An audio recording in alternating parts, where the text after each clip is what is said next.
Following is a presentation of ESPN on ABC.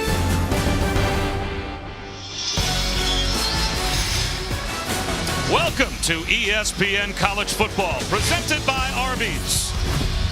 We're getting set for the Big Ten on ABC. The raindrops falling here at Beaver Stadium, but you can't keep the homecoming crowd away. Over 100,000 expected to be on hand to watch Penn State host Illinois. Alongside Dan Orlovsky, I'm Bob Wischusen. Chris Budden will join us in just a moment. And Dan, very disappointing loss a couple of weeks ago for Penn State to Iowa, but they still control their own destiny in a loaded Big Ten East Division. 4 teams ranked inside the top 9. They'll all play each other over these next several weeks. And it starts with Ohio State next week, and obviously Michigan and Michigan State to end the season. Like you said, everything that this team wants and needs is still right in front of them. And this home crowd absolutely knows. And I think today for James Franklin and the Nittany Lions offensively, they want to start to run the football a little bit better, specifically because Ohio State is coming next week. And then defensively, continue to play really good football. But they got to take care of business today against an Illinois team that is hungry. Penn State, coming off of their bye, has to play good football in some weather. We'll see who plays quarterback. We're anticipating it's going to be Sean Clifford for this home Nittany Lion fan base.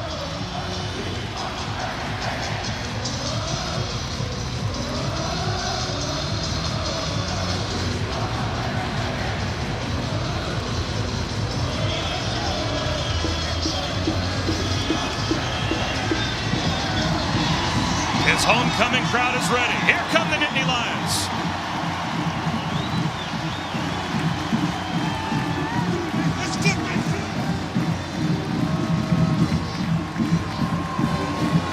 We will be set for football, and we'll come back and kick it off in just a moment. It is Penn State and Illinois homecoming. We'll be back after these messages and a word from our ABC stations.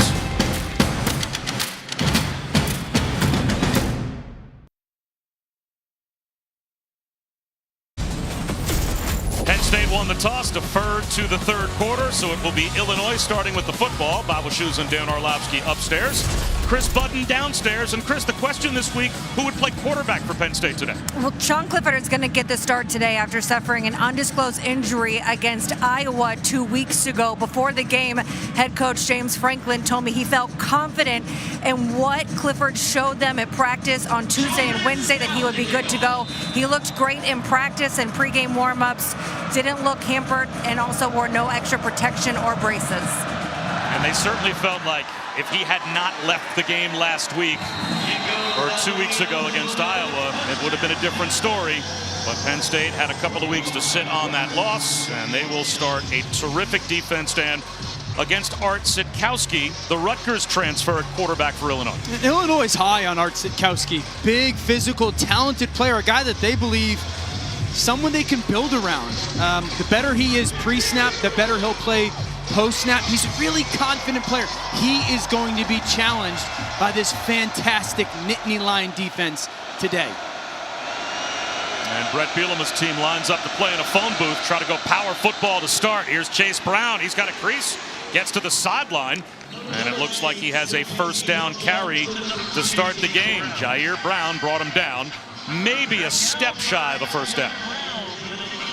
9.5 to open the game for Illinois. That looked like a Brett Bielema offense right there, huh? Bunch of big bodies on the field. Do a good job of capturing that edge.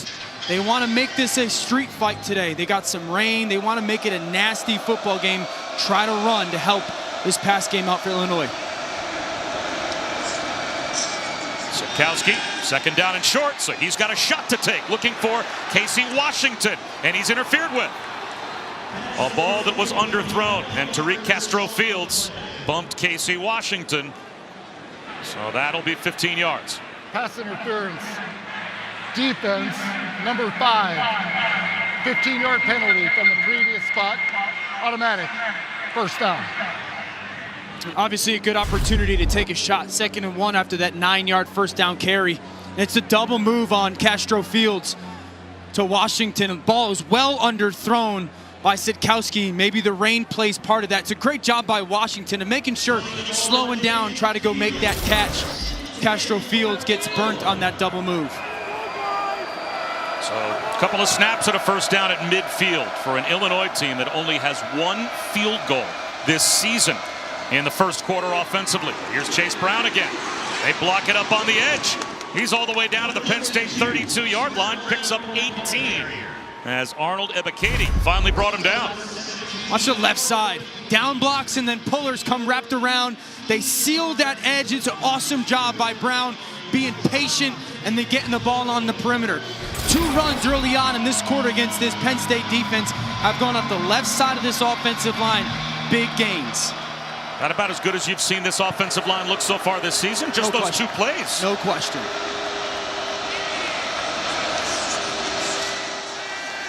Sitkowski rolls out, sidearms one to the sideline, and it may have been picked off on a dive. Curtis Jacobs gets the takeaway. And the early momentum shift created by the Penn State defense.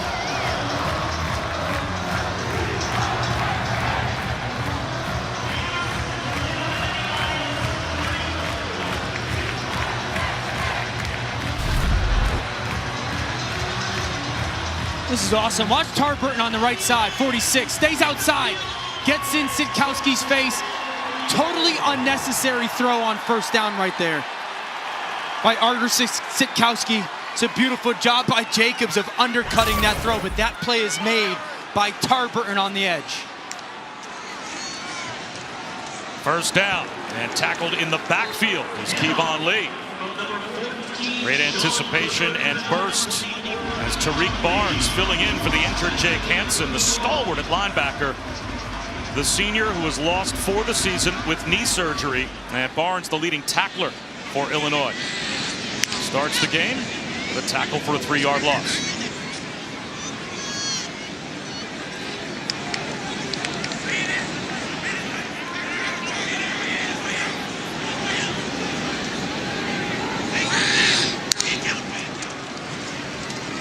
He on second down and long, bottled up, got a yard. So when you're dealing with sudden change, your defense goes out there and forces 3rd down and 12. Dan, now it's on Sean Clifford. And this offense, and specifically Sean Clifford, really not meant to play in 3rd and long. The offensive line has been good this year, and this is where Illinois defensively tries to get after people. Sean Clifford does a really good job in situations of understanding, don't force the football, and using his legs to try to create some extra time in their pass game.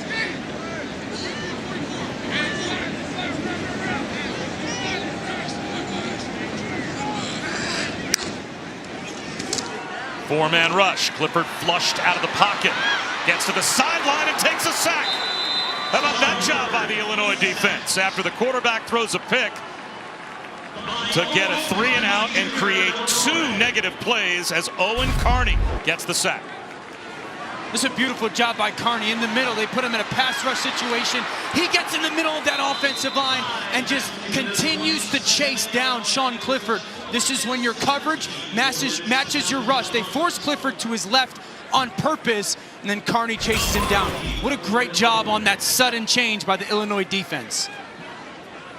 Jordan Stout handles all of the kicking duties for Penn State. He's the punter and the place kicker, and skies one to the sideline. A bit short, out of bounds near the 35-yard line of Illinois. Good field position for the Illini. They came to play. There are flags back near the line of scrimmage, though.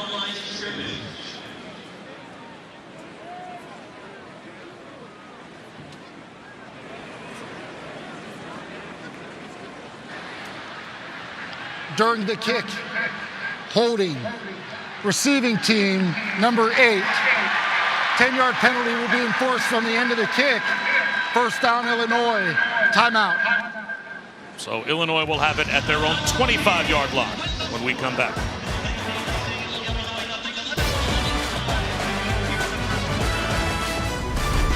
College football on ABC is presented by Arby's. We have the meats. Back in State College, the Nittany Lions scoreless with Illinois. Bob Wischusen, Dan Orlovsky, and Chris Button taking a look at our keys to the game, Dan, brought to you by Jared. Well, for Illinois offensively, you got to turn this into a dirty game at the line of scrimmage, just physically, right? Try to push Penn State around, and then we saw it in the first drive. Make Clifford move, see how he feels. Now, for Penn State offensively, you got to hurt the movement, the slanting of Illinois' defensive line, and for their defense, you just got to suffocate. You got to suffocate this Illinois offense. And they just keep running it left. That time, Josh McCray, the true freshman, picked up 9. Yeah, you know what they're doing, Bob, is they're doing a nice job of down blocking off the left side with their tight end and getting 2 pullers, double pullers, to come around that sealed edge. And so you're getting just that pin off the edge and then big bodies moving. Penn State's going to have to adjust to the tight end formation of Illinois' offense. Illinois has 7 offensive linemen up front with a couple of tight ends as well. Ray again, right up the middle, breaking tackles. He looks like an old Brett Bielema running back, the true freshman who was heavily recruited out of high school as a linebacker at 240 pounds. Check the left side of the offensive line here. That is moving people off the line of scrimmage, and the tight end coming down and hinge blocking. McCray's a big part of the game plan for me today if I'm Illinois. That's part of that dirtying this game at the line of scrimmage, just playing a physical brand of football. He is a 6'1", 240 bowling ball at tailback. Jet sweep to Isaiah Williams. And this time he is brought down at the line of scrimmage by Ellis Brooks, who you said jumped out when you watched the Penn State defensive tape. I think he's playing linebacker as good as anybody in America. He plays so well in space, tackles really good, he's super instinctual, and you've talked to Brent Pry, the defensive coordinator for Penn State, you asked him why. Why is it kind of clicking? And he said he's really invested in himself, and he's applied, and it's starting to show off. He's playing really good football.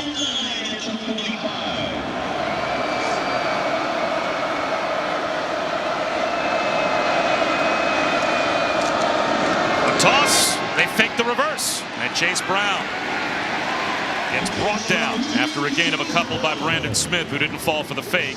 And now Illinois will be faced with 3rd down and a long 7, close to 8. Watch Smith, 12. Play over the top. See how he scrapes and continues to run that hump, waiting in the hole for Chase Brown right there. Beautiful job. Now, Penn State's not a high-pressure team, no matter the down and distance, but I can see them lighting up this Illinois offensive line. After Sitkowski makes that first drive mistake, I can see them bringing pressure here, forcing him to speed up his clock. Sitkowski floats one down the sideline. Jump ball broken up. Casey Washington, the intended receiver, and Joey Porter was there. It'll be a punt for Illinois. Look at Porter up top. This is so well done by the sophomore. Watch the vision he plays with. This is another double move. Sit it down, double move. He's patient. Now get your head back to the football and play the football while it's in the air. That's really well done. Doesn't bite on that double move fake and then finds the ball down the field. Well done.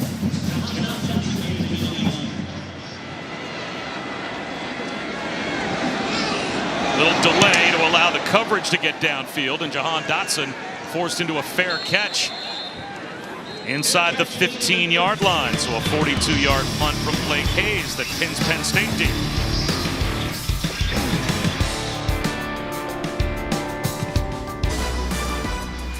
We are back with a look at this week's college football playoff rankings, brought to you by Chick-fil-A. Well, the Big Ten East well represented inside the top 10. Michigan State has the week off, but the other 3 teams are all playing, including great games to follow. A Saturday night Big Ten battle in Bloomington. C.J. Stroud, Travion Henderson lead the number 5 Buckeyes against Indiana at 7:30 Eastern on ABC and the ESPN app. And it is going to be some kind of a fun round robin in this division over the next few weeks, when Penn State, Michigan, Michigan State, and Ohio State all play each other. Probably as good a division as we have in college football this year. Everyone is so even, and this next 5 weeks in college football specifically tied to that division is going to be awesome. Kevon Lee powers his way out to the 25-yard line, picks up 13, and a first down for Penn State. I mentioned before in this game, hurting the movement of the Illinois defensive line. Saw it there. Penn State State plays up tempo. Lee again. Another good gain on first down of 8. Tripped up by Kalon Tolson. James Franklin and offensive coordinator Mike Yurcich really want to get the run game going for Penn State because that's who they want to be, and also because they know what the rest of the schedule looks like. And the big thing for them is finishing through the echo of the whistle. They think mentality-wise up front is going to be a big change for this run game. Dotson circles in motion. Instead looking for some room and not finding any is Lee. No gain. So it will be 3rd down and 2 now for Penn State. And you don't want to look past Illinois. Nope. That's always the danger with those other games out on the horizon, that you get a look past game. You don't come out with the intensity that you'd like to see.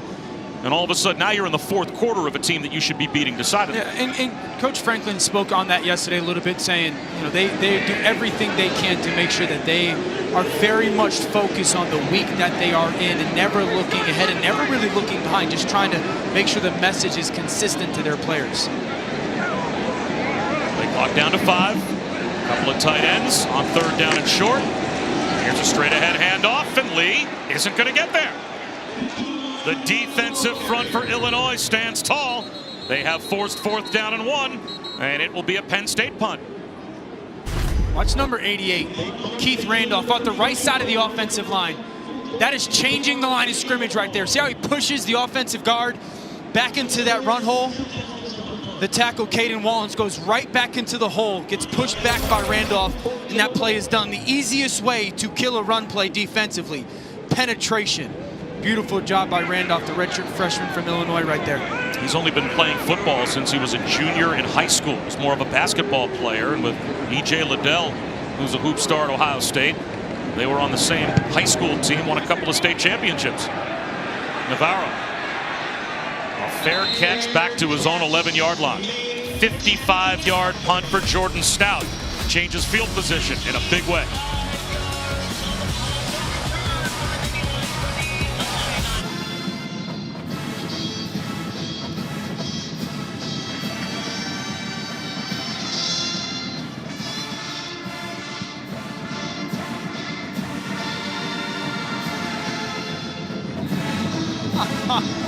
I didn't even tell you to say that. How good is that? I can't not love you more after that comment. He was sleepy Thursday morning when I dropped the hammer on him again this week. Illinois off to a good start with 47 yards rushing. They have leaned on their offensive line so far. Here's Chase Brown. This time he's got nowhere to go, and the ball pops out. It rolls back towards the goal line. The officials did not blow the play dead. They did not rule that Brown's forward progress had been stopped.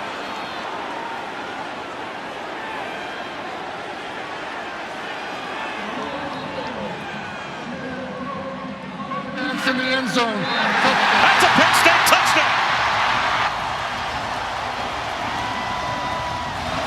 Hold up. The ruling on the field is forward progress with stop to the ball carrier. It's 2nd down. The ruling on the field is forward progress. It's 2nd down. I thought they had not ruled that forward progress had been stopped. They are now taking away the touchdown. Look at Tarburton. Penn State has their extra point group out on the field. The referee just came over and announced that this is no longer a touchdown. It is still Illinois football, and that Chase Brown's forward progress was stopped before the ball popped out. I think that's the right call. And forward progress is not reviewable. So if you're thinking that the replay booth might buzz down, forward progress is a judgment call on the part of the officials. That's not something replay can be involved in. So this is now 2nd down and 11 for Illinois. Well, I think that's a terrible call.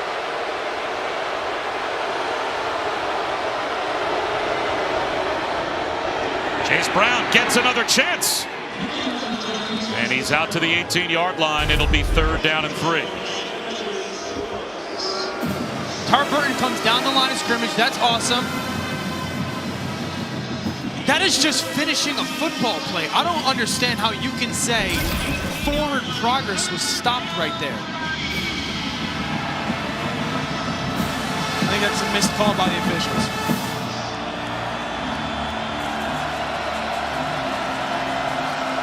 Third down and 3. Sikowski flips a screen out to the right to Chase Brown, and they pick up the first down.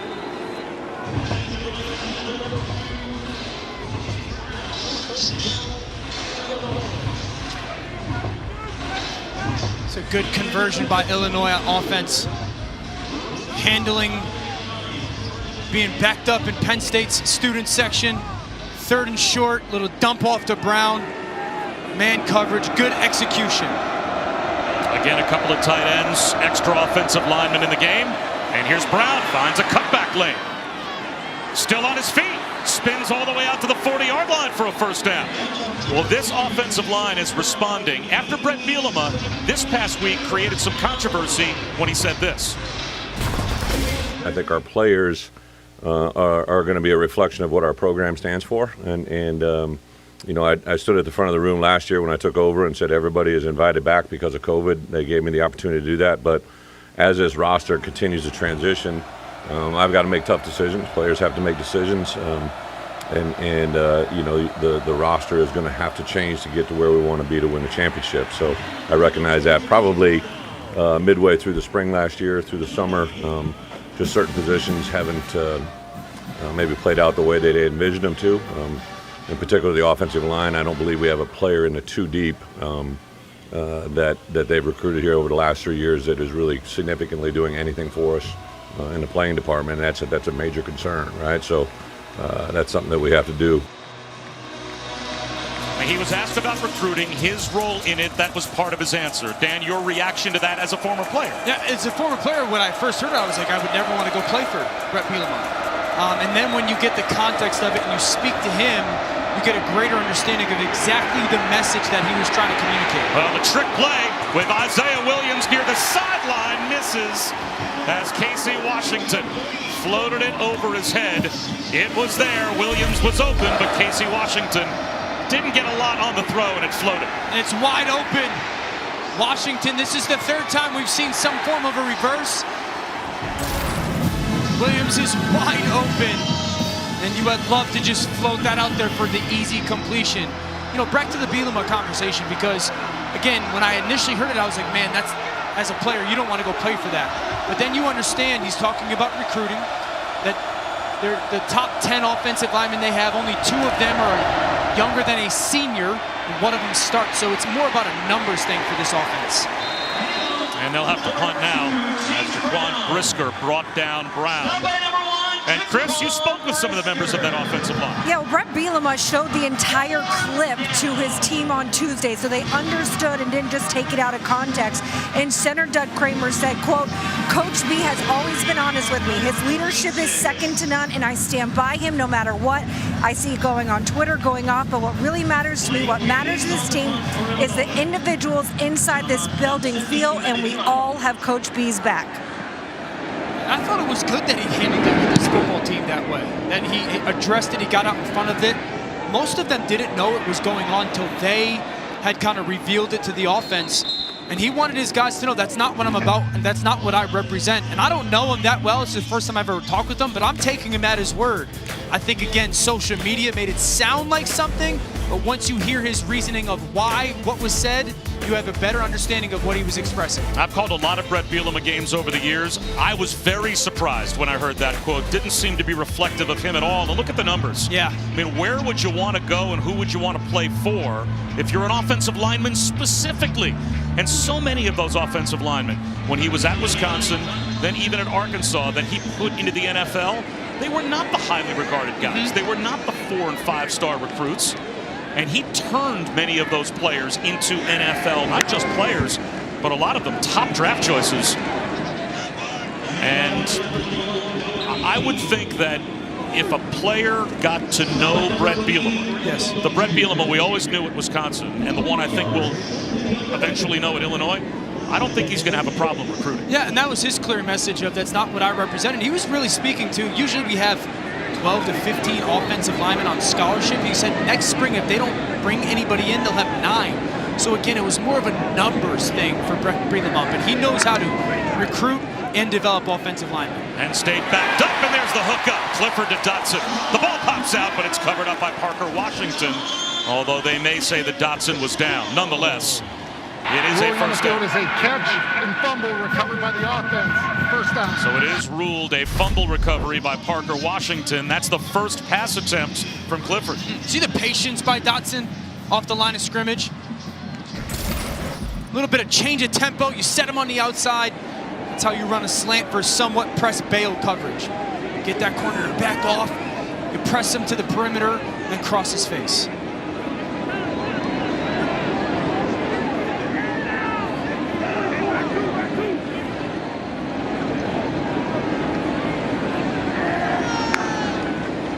Clifford to throw again. Under some pressure. Just hoists one down the sideline. Going up after it is Dotson. 50-50 ball. He won it. What a play by Jahan Dotson. 37 yards. You want to know why he's one of the best receivers in America? Watch the ability to go find a football.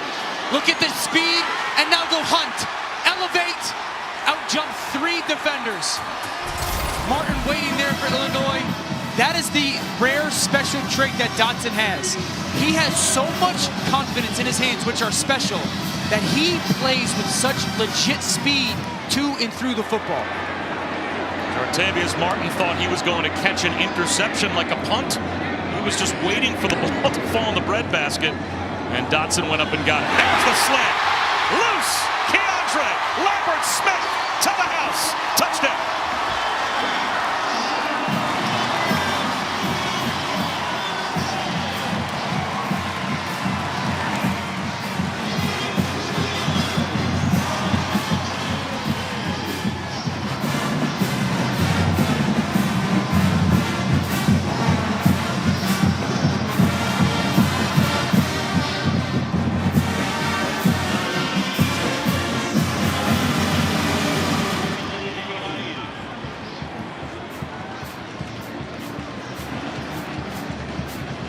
Sean Clifford didn't throw a pass on the first 2 Penn State possessions. He's now 3 for 3 for 89 yards and a touchdown.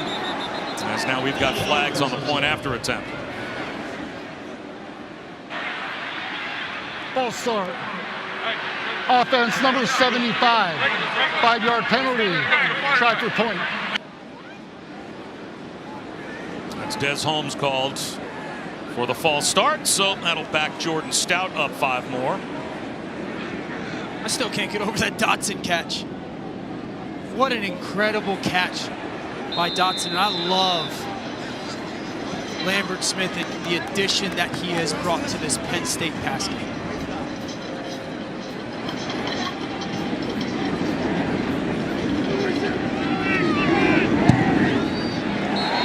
And now Stout adds the point after. And it's 7-0 Penn State. All right, Lambert-Smith at the bottom of the screen is going to run a glance. Okay, now watch how he sets this corner with inside leverage. Smith, watch the right foot planted to the ground. Now Smith is done. You see how he opened his hips to the perimeter of the sideline? He went inside leverage, now he's got outside leverage. Lambert does a beautiful job of staying flat. Ball comes out on time, and it's a great throw by Sean Clifford. Outstanding. Look, ball fake. Joseph's got his eyes on the tight end. And the big thing for Lambert-Smith is gaining leverage there. But it is all because Dotson's reception. When this ball was in the air from Sean Clifford, I'm like, this is an interception. The safety's waiting on it, and just watch him track, and then look at the leaping ability. Again, the confidence in his hands. That is special, that he can go high point of football. He can go off that left leg. Look at, he's elevated higher than everybody else on that defense, and to go find a football. A great catch. Fair catch by Donnie Navarro. Let's get back to Kevin.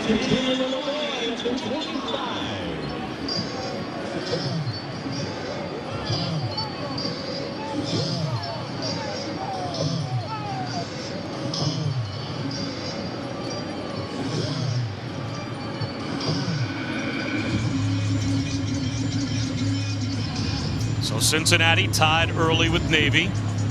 Just now, Penn State has taken the early lead on Illinois on What might be the final play of the first quarter. Michigan and Northwestern early on were scoreless. It's McCray. And that will end the first quarter with a 1-yard run. So teams in the top 10 with big games on the horizon, struggling a little bit as we start off this college football Saturday. 7-0 Penn State after 1.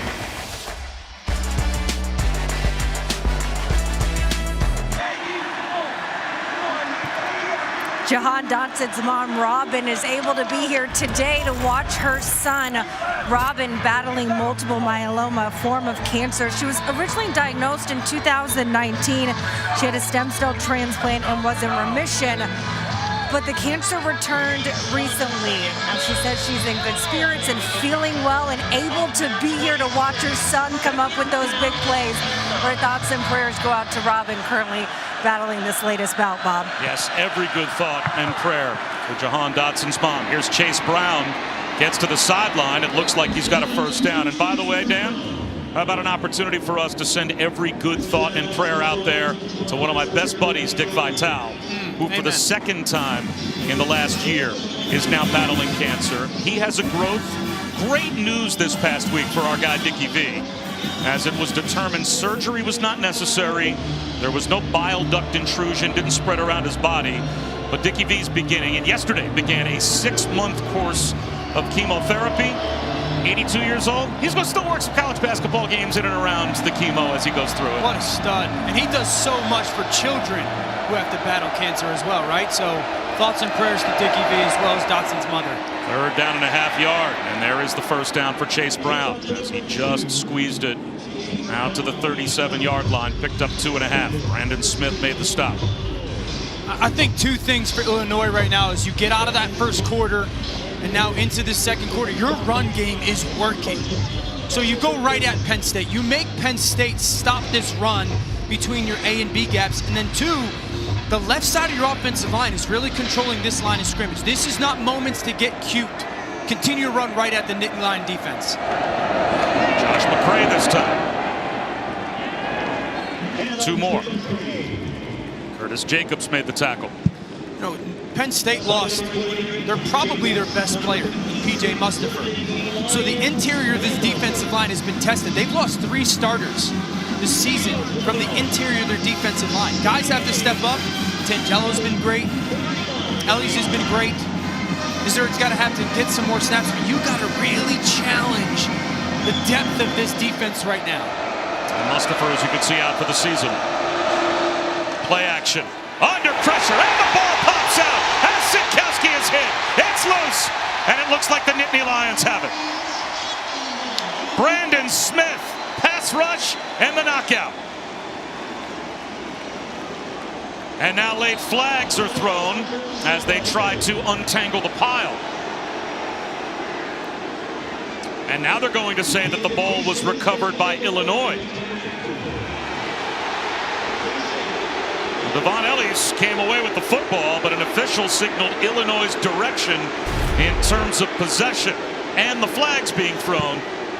They'll have to sort this out. Watch Smith scrape off the left side, time it perfectly. Now I'm unblocked, he sifts his way through. Sitkowski has no vision of him, and he hits him right in the chest. Great job. Watch how he moves his helmet to the side here. Recovered by Penn State. After the play, personal foul. Unnecessary roughness by the recovering team, number 56, for pulling a man off the pile. The 15-yard penalty will be assessed on the dead ball spot. Penn State keeps the ball, 1st and 10. So that was an errant signal by one of the officials. Clearly the ball was recovered by Devon Ellis.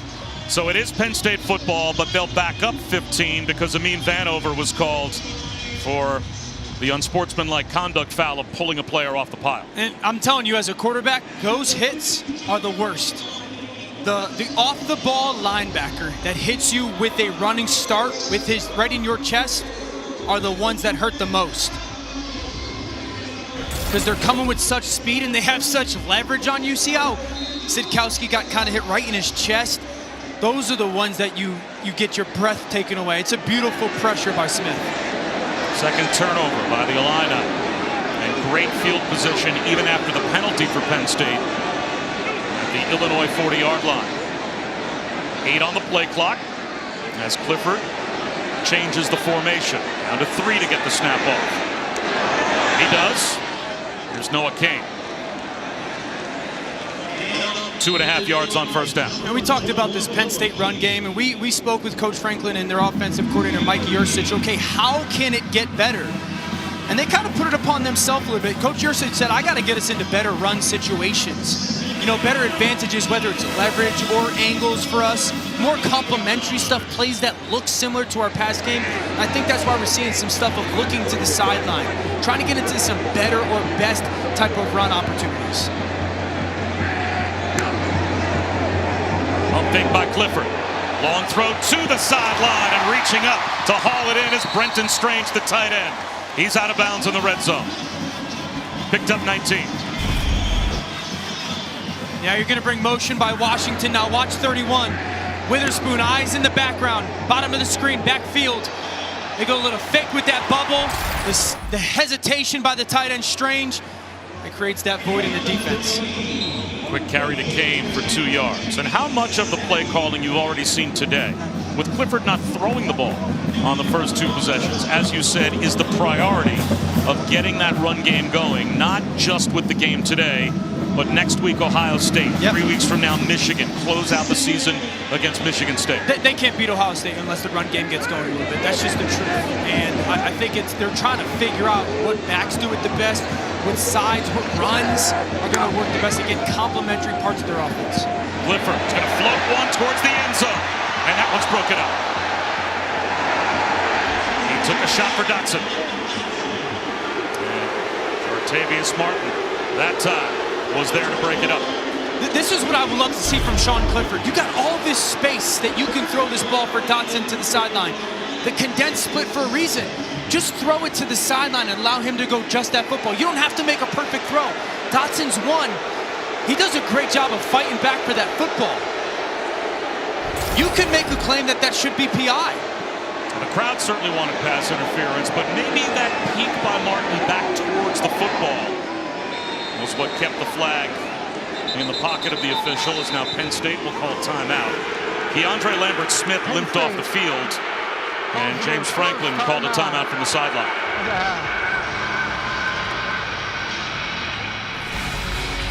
Third down in the red zone for Penn State when we come back.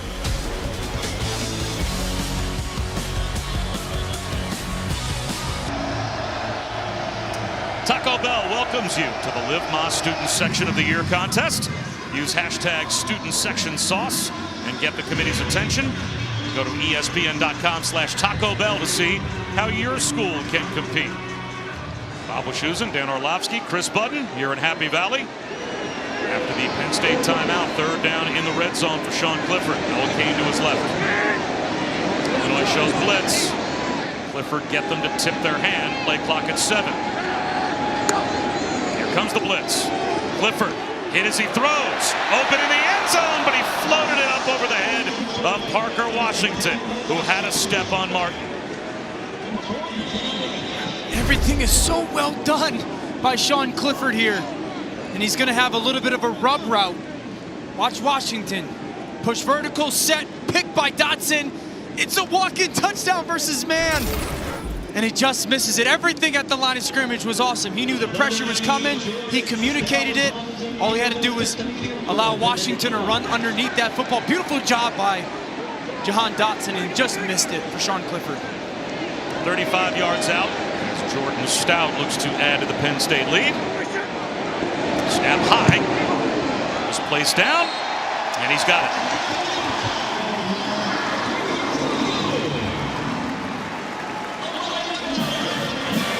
So Brett Bielema's defense gets a red zone stop and a bit of a break as Sean Clifford missed Washington for what could have been a touchdown.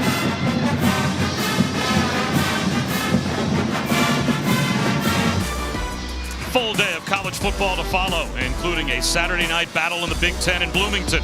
Heisman hopeful C.J. Stroud and number 5 Ohio State visit Indiana, 7:30 Eastern on ABC and the ESPN app. Time for our Aflac trivia question.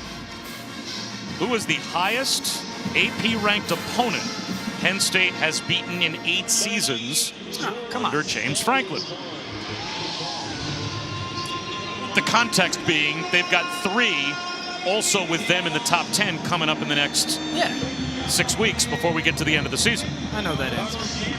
Okay, we'll see. It's an easy one. Never was a college football encyclopedia wrong more often than Encyclopedia Orlovsky. Booming kick that goes through the end zone for Jordan Stout. How about our answer? Let's find out. You got to guess real quick before it comes up. It's Ohio State. Okay. Aflac. The Aflac trivia question answer. The highest AP ranked opponent Penn State has beaten in 8 seasons under James Franklin. I think you were supposed to give us year and ranking as well. I think it was but 2016. Oh, was it? Yeah. What was Ohio State ranked in that game? What would you guess? 2. Oh, wow. It was right around today's date as well. You are good. Maybe a day off.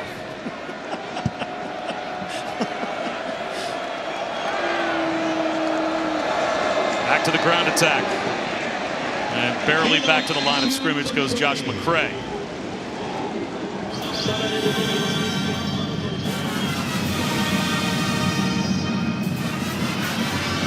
Jesse Lucetta is right in the middle of that pile-up for Penn State. You know, something with the Illinois offense that has hurt them this season is they're not good enough to make up for missed plays. You know, because of the depth issues, they're not, if the thrower there or the run is there and they don't make it, they're not good enough to kind of cover up for it. You're starting to see that a little bit the past couple of drives. Sikowski will run. He's to the 30-yard line for 5, so it makes it 3rd down and 5 as Joey Porter. His dad, of course, played 13 years, went to the Pro Bowl 4 times with the Steelers, came up to make the stop. So 3rd, about 4.5. And this is a time when Illinois has got to start to look in the pass game for a guy like Isaiah Williams. It has been a long time since they have scored points. 95 minutes of game action since they've scored points. I think Isaiah Williams has got to be a part of your progression. Illinois has scored 3 points collectively this season offensively in the first quarter. Sikowski bullets one right to the line to gain, and he's got it to Daniel Barker. So the tight end, just enough to move the chains. He picked up about 5. Jair Brown made the tackle. Good job getting that ball out quickly if you're Sikowski. They motioned Barker over versus man coverage, got the matchup that they wanted against Brown. Quick little out route, he keeps outside leverage. Ball's got to come out quickly. And back to 7 offensive linemen and 2 tight ends up front. Another handoff to Chase Brown, straight ahead run. 4 yards out to the 40-yard line. Again, Jair Brown was in on the tackle along with Kalen King, and now one of the offensive linemen is down and hurt. And it looks like Vidarian Lowe, the starting tackles, holding his right knee. That's one of your longtime starters on the offensive line there. We'll check on Vidarian Lowe when we come back.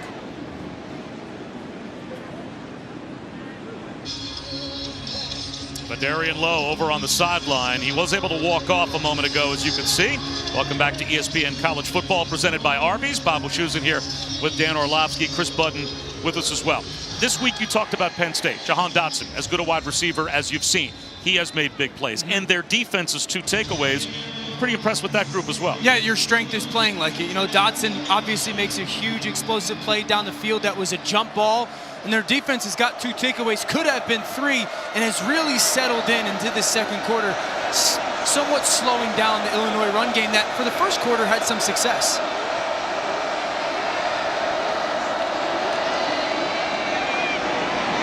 To midfield, and breaking tackles is Chase Brown. It's only the 2nd time in the game that Illinois has crossed the 50, but it's a chunk carry for Chase Brown. Eventually, Jair Brown ran him out, 27 yards. It's a really good job by the interior of the offensive line. Sift block. What about that cut by Brown, and then making King miss with some physicality. Just a reliable back. But I love the patience. We saw that in the first quarter. Some patience in this run game to make that left lateral cut. Brown is such a special back. averaging 7 yards per carry for this offense.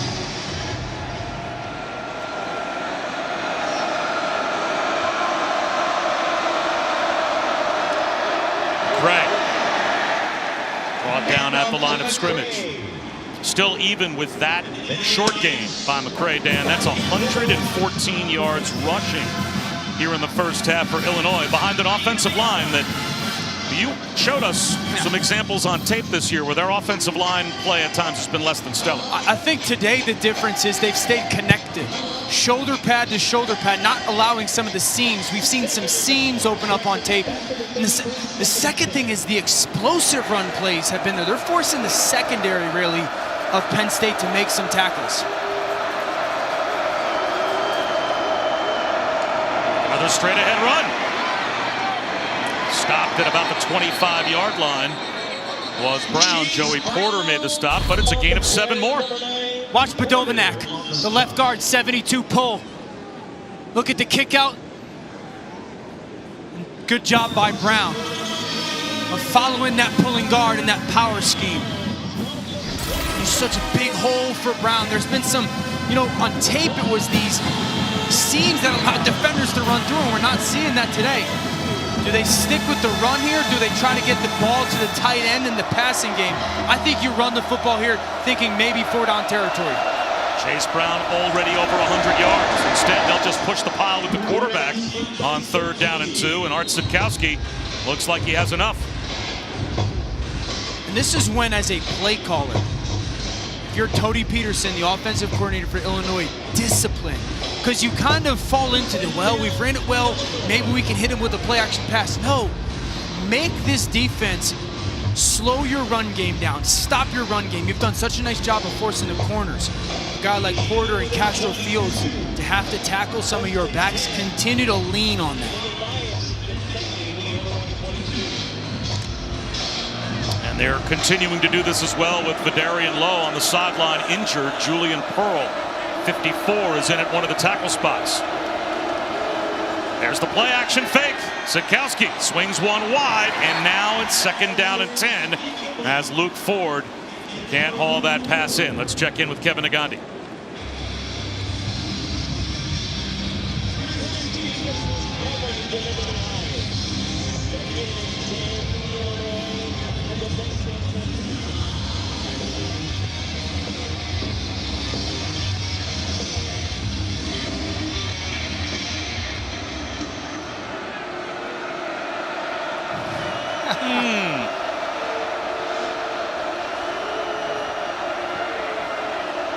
Couldn't hold Booger down for long as Josh McCray.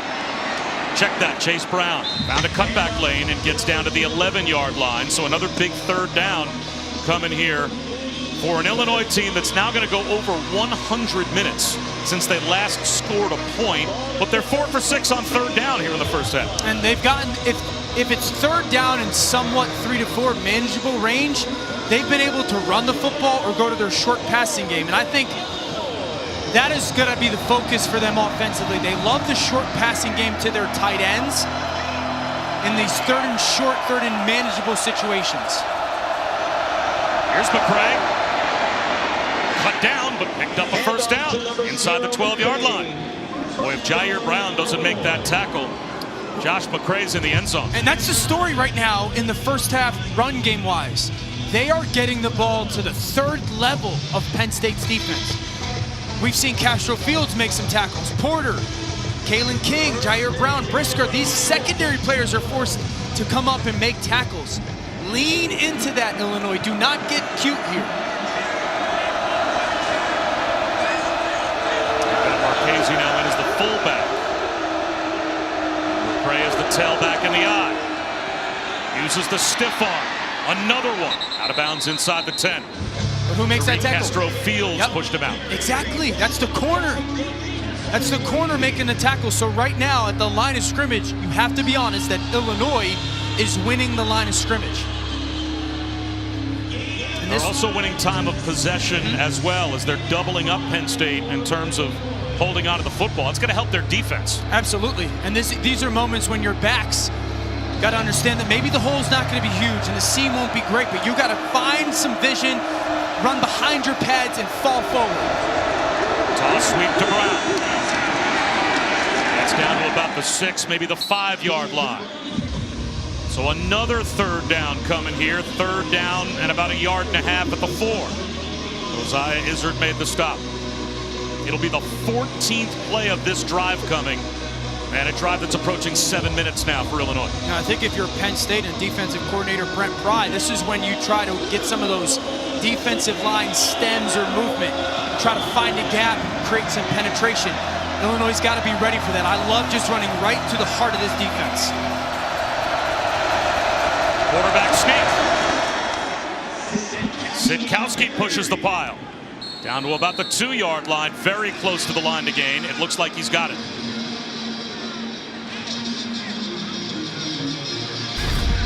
Watch the push in the interior of the offensive line. Mentioned Doug Kramer before. 6'5", 230-pound quarterback. Good job securing that football, keep his feet. Now this is a moment. This is a moment on 1st and goal where I think you can get a quick flash fake play action. Leak a guy out into the flat, send somebody to the back corner. This is when you can be aggressive in that nature. Oh, now you've got both tailbacks there. McCray, 240 pounds, as the fullback. And Brown is the tailback. And that may have drawn a timeout. It's going to be Brett Bielema that called timeout for Illinois from the sideline. The Illini trying to get on the board. It's 1st and goal when we return.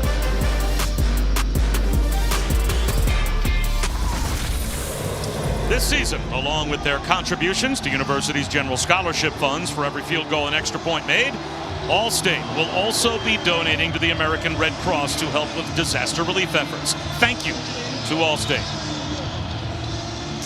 It's been over 102 minutes of playing time since Illinois has scored, but they're on the doorstep. 1st and goal inside the 2.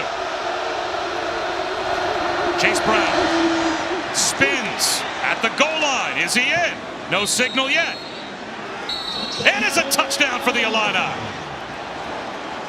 They finally break the ice.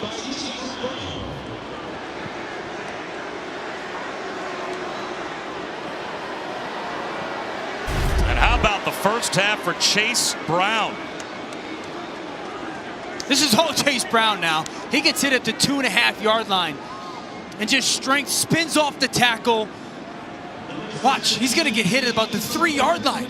Spin, keep his feet going. Izzard has a chance at him, and he just does a great job. I talked about it before. He has this great ability to just constantly fall forward.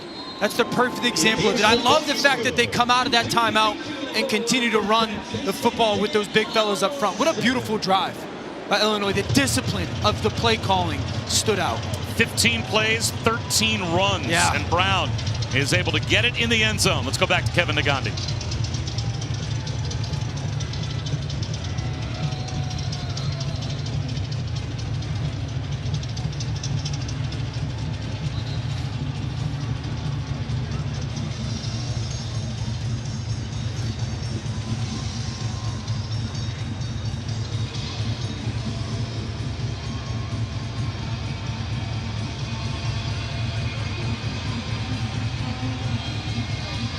And Kevin, we've got a scare being put into a top 10 team as well here is Chase Brown, first player with 100 or more rushing yards in the first half against Penn State since Jonathan Taylor did it back in 2018. That's been the story for Illinois. They have controlled the line of scrimmage at times here in the first half.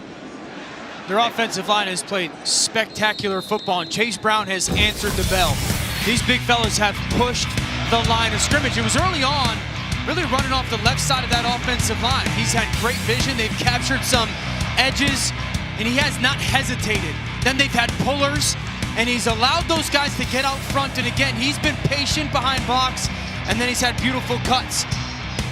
Lateral, jump, making those defensive backs for Penn State tackle or try to tackle him, and then strength. I'm so close to the end zone, I'm not going to get stopped. So running the football is an all-11 type of thing, and that offensive line, the head comments about them this week have shown up in this first half, and Chase Brown has been absolutely fantastic. First carry for John Lovett.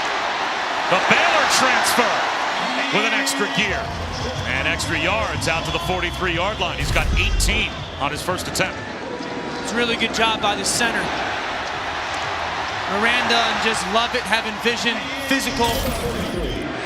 When Miranda picks off that blitzing linebacker, that's big. Love it again. As Penn State plays up-tempo. They've got plenty of time, a couple of timeouts. And 2:25 on the clock. Remember, they also won the toss and deferred. So Penn State has a chance to put together back-to-back possessions here. That could be big with a 3-point lead.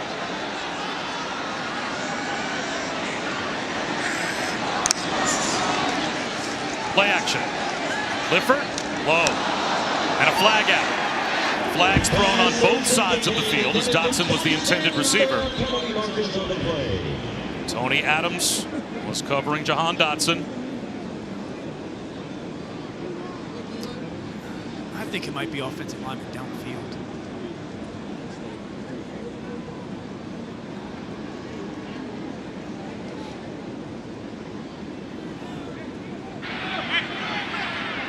An eligible player downfield on the pass. Offense, number 70. The penalty is declined. 3rd down. So Brett Bielema takes the down rather than the 5 yards. Watch Scruggs, right next to the center, the right guard. This is the downside of RPOs. He's thinking the ball's getting handed off. And when you hold it for just a moment, he continues to go on that run block. It creates that man downfield. So 3rd down and 8. It's a 4-man rush. Clifford under pressure, and he's going to go down. The pocket collapses. Kalon Tolson got there first for Illinois. And now Sean Clifford is down on one knee. He is shaken up. Calls their 2nd timeout of the half. 30 seconds late.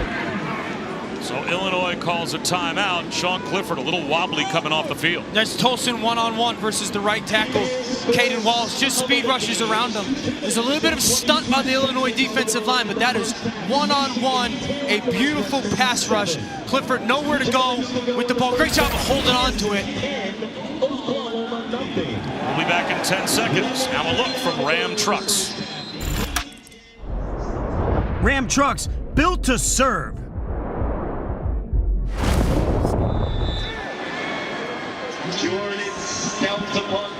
So Illinois about to get the ball back with 1:57 to go in the half.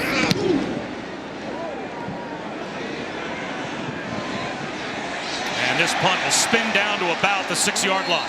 Perfectly executed by Jordan Stout. 55-yard punt. Well, Chase Brown is a guy that averages 7 yards per carry. First 5 games, probably just didn't get enough touches. The production was there, but it was really an offense not getting enough snaps. In this first half, specifically that last drive, they've been able to have snap after snap, and you're starting to see a tailback somewhat impose his will on a defense, specifically in that run game. I still think you don't try to be fancy here if you're Illinois. You run the football on these first 2 downs and not try to get anything too creative. And they will run it with Brown. And he bounces it outside. Adds to a big first half. Well, that might change the strategy a little bit now that you are all the way out to your own 23-yard line, still with a timeout. Let's check in with Chris. Quick update on Sean Clifford. When he came off the field, he came down to a bench, sat by himself, gathered himself. He didn't receive any treatment or went into the medical tent. Here's Sitkowski on a quick out to the sideline, close to a first down, as Donnie Navarro hauls it in. So we'll keep our eyes on Sean Clifford, make sure he's okay, as he was knocked out of the Iowa game 2 weeks ago, and that's when that game really changed. Absolutely. And I think for Sean, he's just trying to figure out, okay, how do I play well enough in this second half to figure out a way to win this football game? Sitkowski right at the first down line to gain and slightly passed it to Navarro. He's got a first down. I think in this 2-minute drill for Illinois, you got 2 timeouts left. There's a minute left on the clock. So your number one focus is one timeout? One timeout for Illinois. Thank you. Your number one focus is where do we have to get to for a bare minimum field goal attempt? And I still think because of that one timeout, you can utilize some run game. I don't want a mistake to hurt our football team here. James McCourt's career-long 57 yards. Not sure in these weather conditions on this field you'd want to try one from that far back as Sitkowski pump fake, pulled it back down and pays the price. The pocket collapses and he will be sacked. Again, Jesse Luketa was there on the pass rush. See number 40 bouncing out of the backfield. And Luketa timed this snap absolutely perfect. I thought he was offsides. Now Penn State will use a timeout.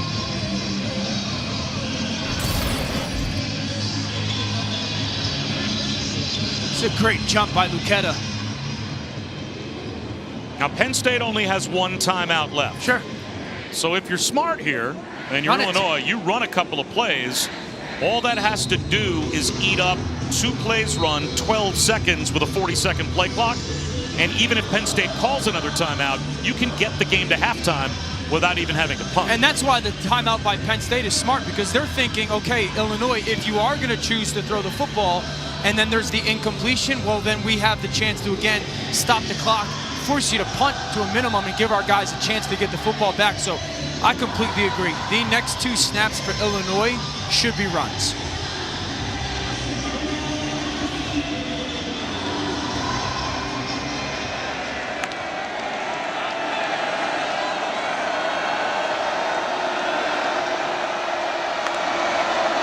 Sitkowski to throw to the sideline. Well behind Navarro. 48 seconds to go, and now Penn State, with 1 timeout left, can get the football back. And that's why I don't like that play call there. If you tell Illinois, hey, you're going to go into halftime down 10-7, you feel good about that. You take that, right? So now Penn State can really do whatever they want on defense, and they're going to get the ball back with 35 seconds or go left on the clock. And that's why I would have utilized the clock more than trying to get yardage there if I was Illinois. Unless Illinois can pick it up on 3rd down and 14. Let's see if they run it with Chase Brown and at least force Penn State to call their final timeout. They will not. Sitkowski on a rollout. Puts one up the middle of the field, and it's dropped by Ellis Brooks. Easily could have been picked. Boy, Illinois, Dan, I think is mismanaging this last minute in a big, big way. There's no question, and they got away with a huge drop by Brooks. It's a designed pocket movement. You're trying to get Sitkowski outside the pocket, clear vision. He just does not see Ellis Brooks. And if he doesn't catch it, which he doesn't, I think it's going to get picked off by Brown as well. That is a complete dodge of a bullet there for Illinois. Now you're punting it to Dotson. It's a line drive kick down the sideline. And it will go out of bounds at the Penn State 32. So now Sean Clifford has a timeout in 33 seconds that they didn't need to give it. The timeout is absolutely huge. So now Clifford, you're thinking 2 completions and you get yourself at least in a chance for a field goal spot. Again, it's almost the same thing I said about Illinois. Where do we have to get to, coach? And if I'm Penn State right now, I'm trying to find a way to get the ball to a Jahan Dotson. I just trust his ability with the ball in the air so much. I'd expect Penn State to be aggressive. Dotson in the slot left, tightest to the tackle box in the trips to the bottom of your screen. They set up the screen to Dotson, and it's thrown behind him by Clifford. It'll be 2nd down and 10. I just needed that screen to happen a little quicker. There's a little seam there. I would just put Dotson out on the perimeter and say, go win one-on-one. I mean, I think his ball skills are that good. I don't need to get super creative. I think he's good enough to go win on routes one-on-one. Maybe take a shot downfield. Illinois showing blitz. They'll rush 4. Lobbing it down the sideline. Looking for almost an intentional underthrow was Clifford. As Lambert Smith tried to adjust, couldn't come back to the ball. You mentioned the pressure, it comes. Clifford, I would love to see that back foot just hang in there for a second and deliver a little bit better ball to the perimeter. So good job by Lambert Smith trying to adjust. Too much underthrown by Sean Clifford.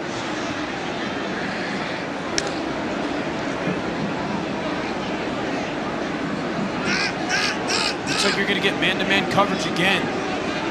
Illinois on defense. They're trying to single up Dotson up top. 5 straight incompletions for Clifford. 3rd down and 10. They'll run it with Lovett.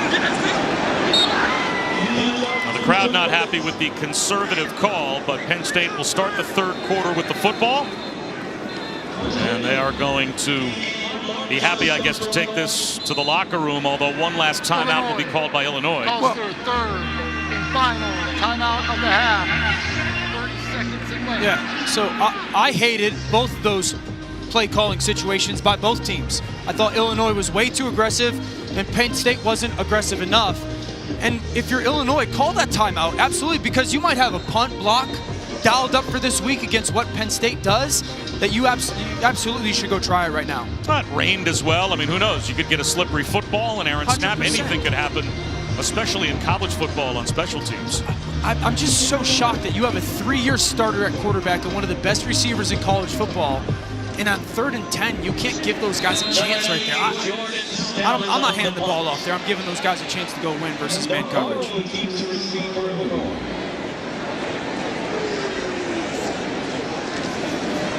Scout gets it away, and he soars a spiral all the way down to the 16-yard line where a fair catch is made by Donnie Navarro. 53-yard punt.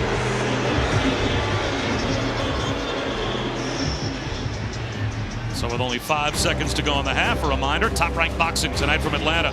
The main event as Jamel Herring squaring off against undefeated Shakur Stevenson for Herring's WBO junior lightweight belt. Plus, Muhammad Ali's grandson Nico returns to the ring after winning his professional debut in August. The main card starts at 10:30 Eastern on ESPN, ESPN Deportes, and the ESPN app. The prelims at 7:30 Eastern on ESPN Plus in English and Spanish.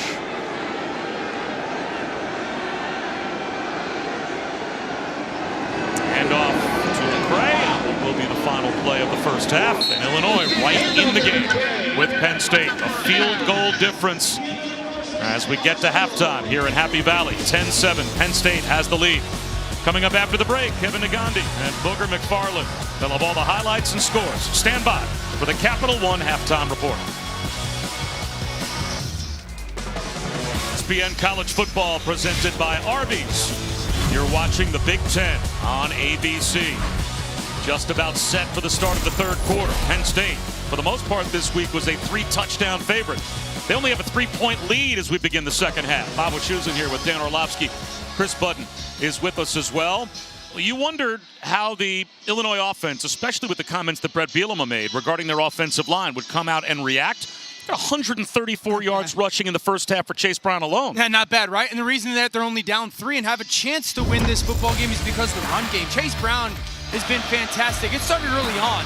They saw something on the left side of their offensive line that they felt good about, and Chase Brown did not waste time. Zone scheme, then they got double pullers, and he runs behind them. Again, pushing the ball to that 2nd and 3rd level of the defense, forcing the secondary of Penn State to have to make some tackles. Great vision on some jump cuts, and then smelling the end zone. This was to cap off a 2nd quarter drive that was over 8 minutes and 30 seconds and 15 plays.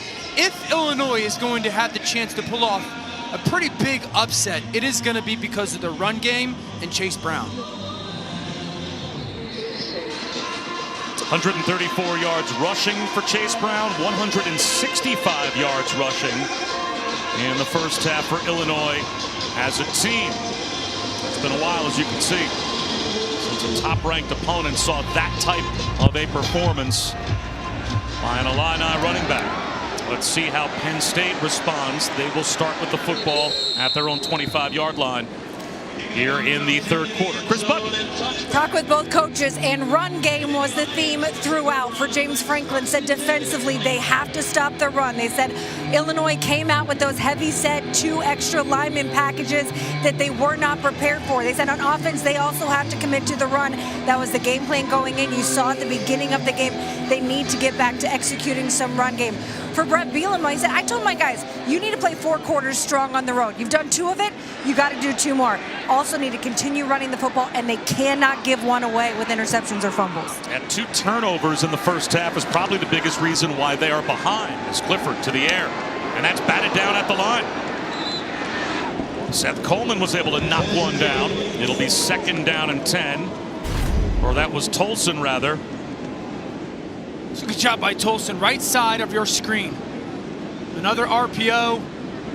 Clifford pulls it. He's just got vision on him. Gets that big right hand up there to knock that down. Good job. I like it. Motion Dotson. Dotson's got to get more touches. Start on the ground here with Kevon Lee. Picks up 4 yards. So it's 3rd down and 6. Owen Carney made the tackle, and now Lee is hurt.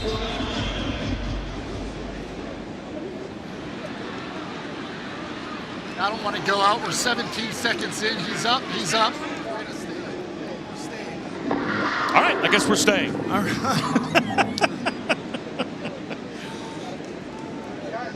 We got you.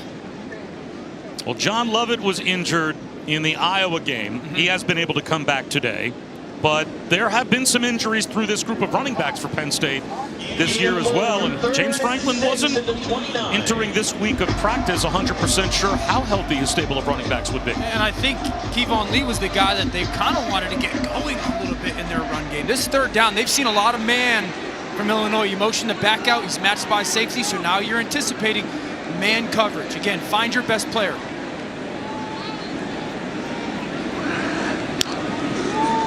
Four-man rush on 3rd down. And that's a catch made by Parker Washington. That's good enough for a 1st down.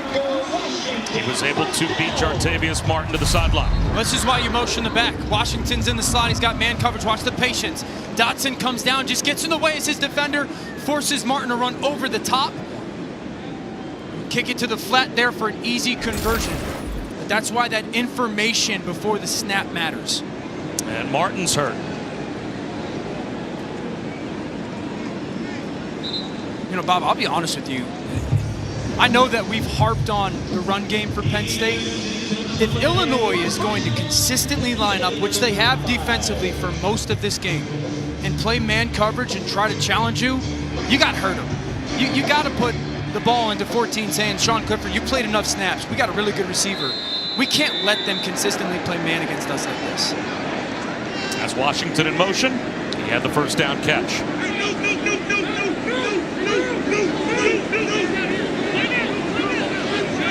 Penn State switching, Illinois switching.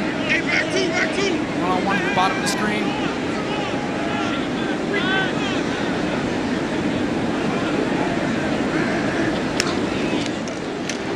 Play action. There's the slant. Bobbled and caught by Dotson. Terrific concentration. He's to midfield. He's got 15 yards. I mean, again, I'm talking man-to-man coverage. They can't cover 5. He's too good. Slant, run through it, bobble. All right, make sure you secure it. Great hand-eye coordination. Clifford over the middle. And he airmailed Dotson up the seam and nearly threw an interception. A chance for Prather Hudson to maybe get a takeaway, but he couldn't short hop it. I think it's because the tight end. Strange kind of goes in the same spot as Dotson does, and Dotson holds up like 2 guys in the same spot. There's definitely miscommunication between quarterback Dotson and Brenton Strange right there.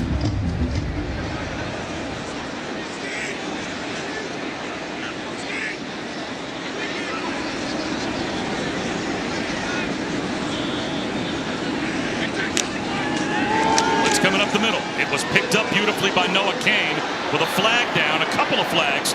Clifford still had to leave the pocket and throw it away.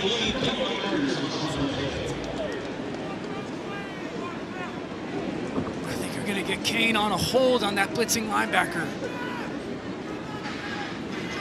There are 2 fouls on the play. Holding, offense, number 73. That penalty is declined. Holding, offense, number 21 will be enforced 10 yards from the previous spot. 2nd down. I guess Noah Kane's blitz pickup wasn't quite as beautiful as I thought. Well, he does a good job initially. Watch the tailback. This is good by Kane. Impact is great there.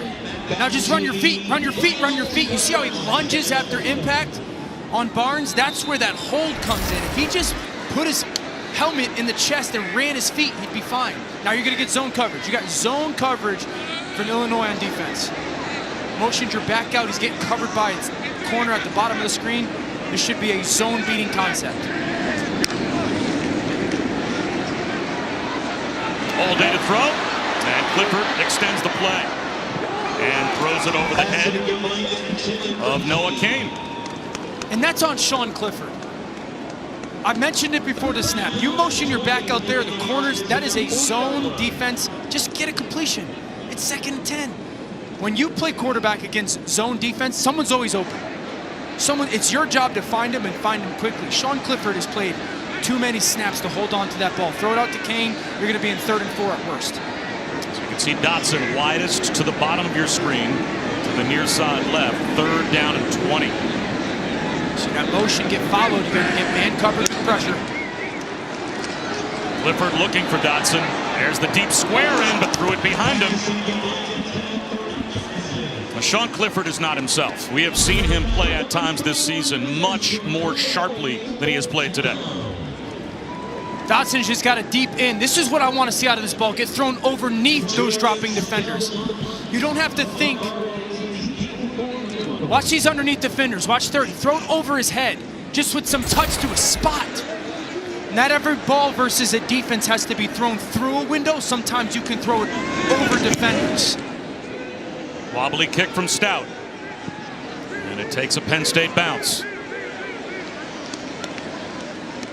And rolls down close to the 12-yard line. 48-yard punt. Illinois with a chance to tie or take the lead when we come back.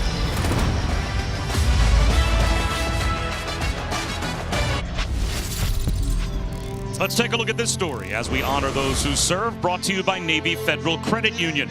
Penn State wide receiver Daniel George's mom, Arlene, was in the Army during her mid-school career. And for 5 years after that, from 93 through 2001, November 7th of last year, it was Military Appreciation Day.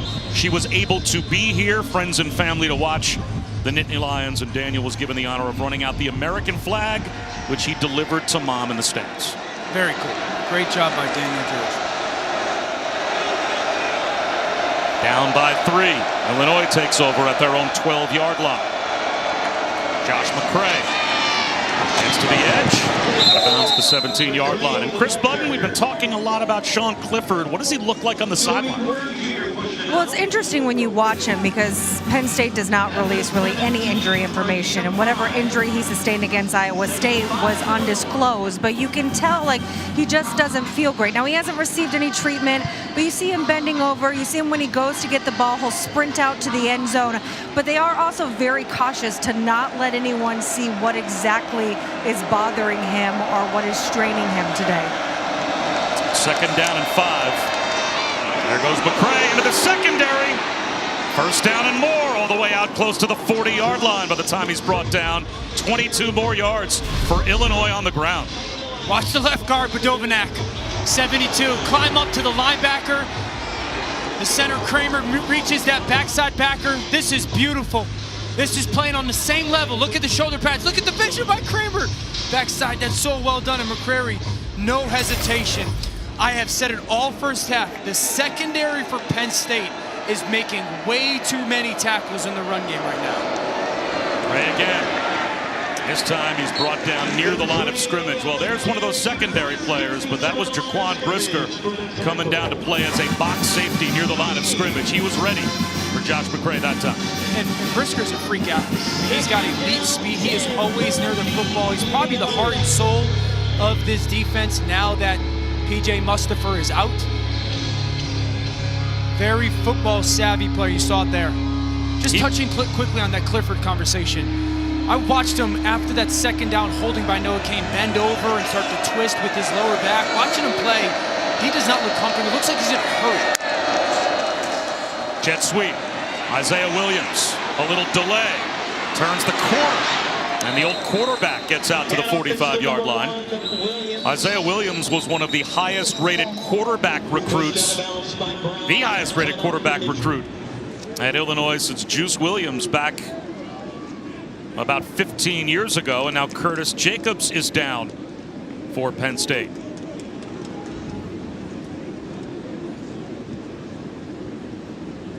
It'll be 3rd down and 4 for Illinois after an injury timeout, will step aside with Penn State still on top by 3.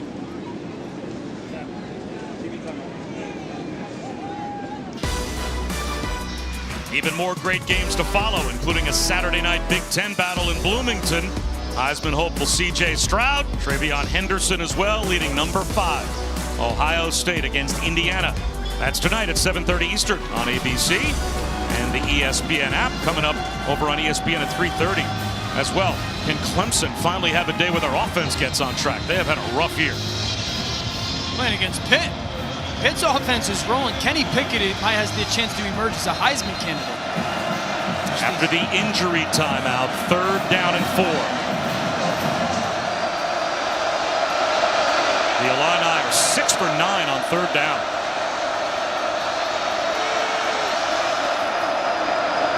Under pressure and going down is Sikowski. The ball pops out. It is a fumble. It is scooped up by Brisker all the way down to the 21-yard line.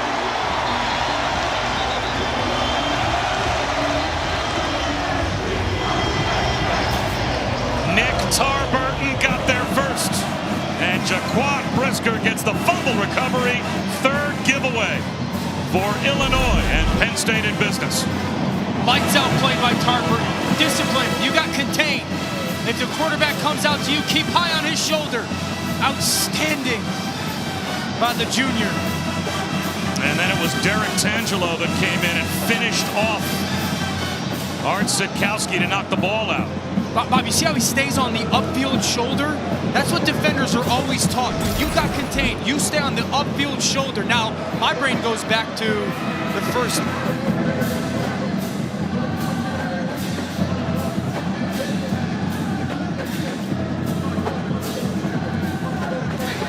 Just candidly, my brain goes back to the first half with the fumble near the end zone for Illinois, and they called forward progress. What is the difference between that play and the potential Chase Brown fumble in the first half?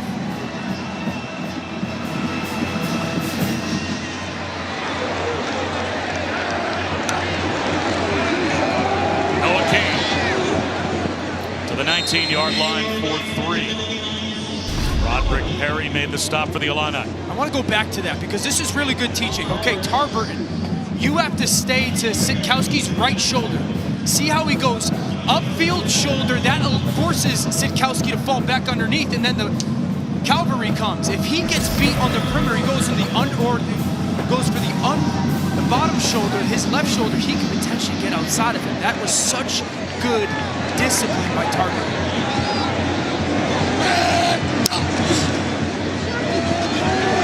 Shoulder fake by Clifford. Now out of the pocket. Looking for his check down. It's Parker Washington, but he'll lose some territory back outside the 20-yard line. He lost the 3 that Kane picked up on 1st down. Tony Adams was there to drive him out. So it will be 3rd down and 10 after the takeaway. It's a terrific job again dealing with sudden change by this Illinois defense. Yeah, fantastic. They're flying to the football, and right now Illinois defensively and their defensive coordinator Ryan Walters has got a beat on Penn State's offense. When Penn State's throwing the ball, he's in coverage. When they're running the ball, they're dropping down. I think Penn State has to prepare for all-out pressure here versus man coverage and have a man beater. Now, I think this is going to be zone coverage. Bottom of the screen, Kane is getting matched by a corner. They're thinking zone coverage, high-low. Here comes a blitz.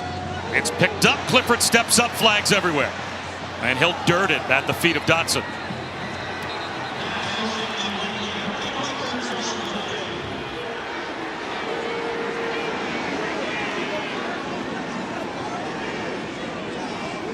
Clifford took a shot as he got rid of the football, and he was slow to get up. I think they're going to get Miranda on the hold, the center for Penn State on that pressure guy.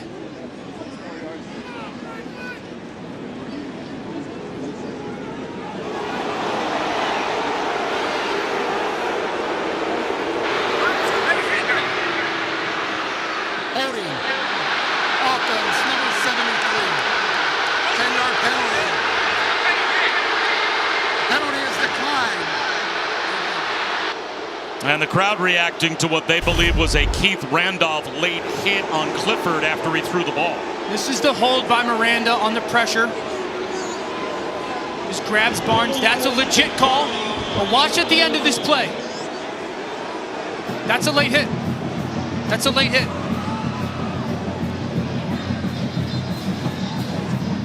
It's a late hit. It's 100% a missed call. The officials will have another conference. Clifford may have been a yard past the line of scrimmage as well when he threw that ball. Penalties declined. Fourth down. No matter what, they're declining penalties because it turns it into fourth down. Correct. And now Penn State will send out their field goal group. That's 3 turnovers, though, for Illinois. And even if Jordan Stout makes this field goal, that's 6 points for Penn State off the 3 turnovers. Absolutely incredible job of playing sudden change defense by Illinois so far in this football game. Incredible because the turnovers have hurt this football team. They've minimized their impact. Stout from 40.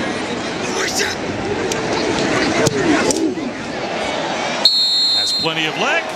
He pushed it to the right, curled back to the left, and did not get inside the upright. So Stout misses from 40. And Penn State comes away empty.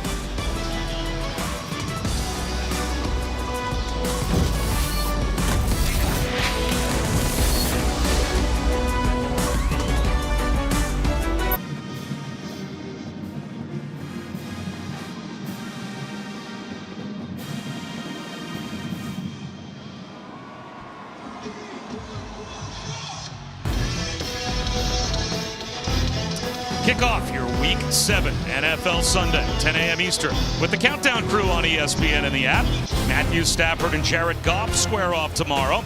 Get their take on a blockbuster trade that saw them swap teams. And now we've got a running back down the sideline all the way out to midfield. Getting bumped out of bounds is Josh McCray. That's a big run. By the way, Monday Night Football this week. Saints Seahawks. Monday Night Countdown at 6 Eastern. Big bodies on the field. Punch you in the mouth football, make it dirty at the line of scrimmage.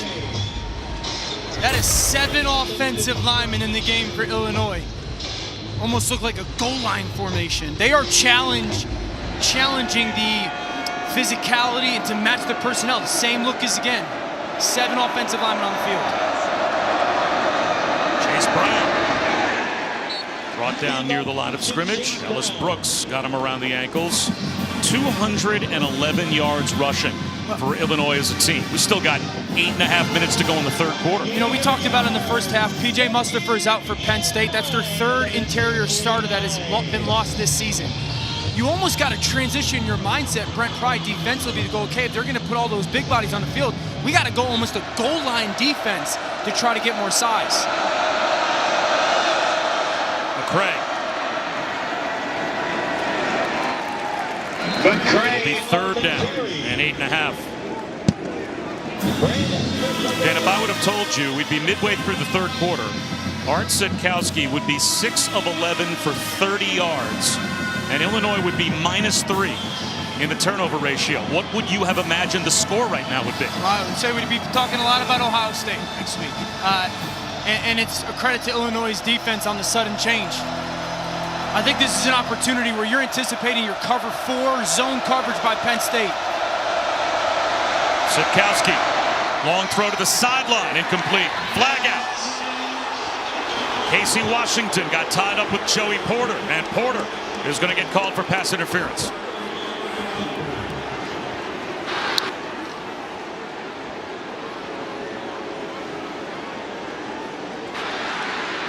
Pass interference. Defense, number 9. 15-yard penalty from the previous spot. Automatic first down. It's the right call. You got that zone covered. They go one-on-one to try to get a comeback. Watch their right arm. Bottom of the screen, right at the point of breakdown by Washington. Watch their right arm grab right now. See? Just that little tug of that jersey. That's the right call. Now, my thing is this. You cannot miss the late hit on Sean Clifford 5 minutes ago and then make that call. There has to be some form of consistency with the flags that are getting thrown. The Valley right now is not so happy with these officials. Straight ahead handoff to Chase Brown.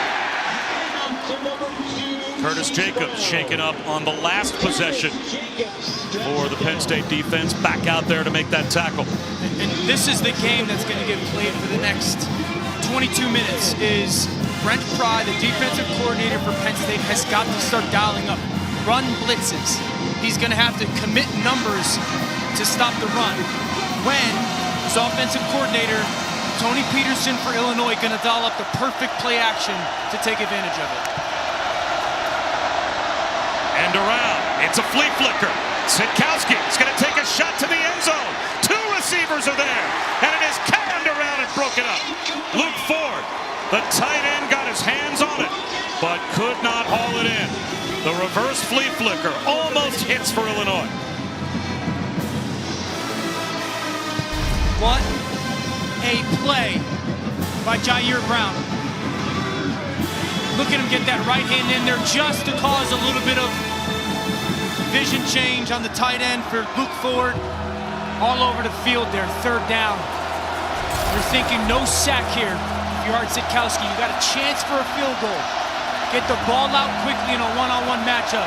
Isaiah Williams in the slot.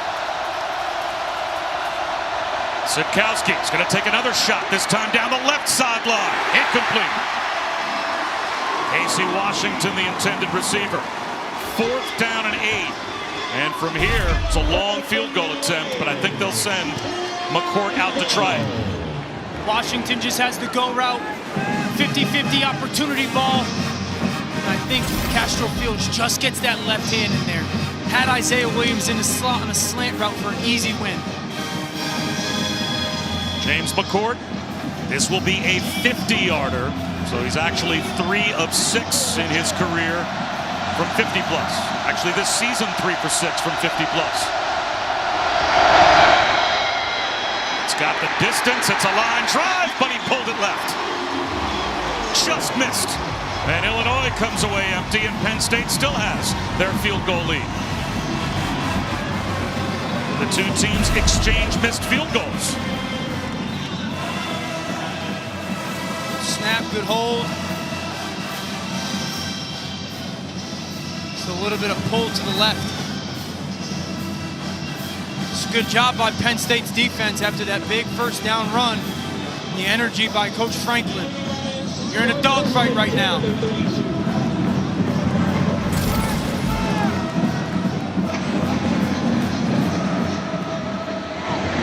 So Penn State takes over at their own 32.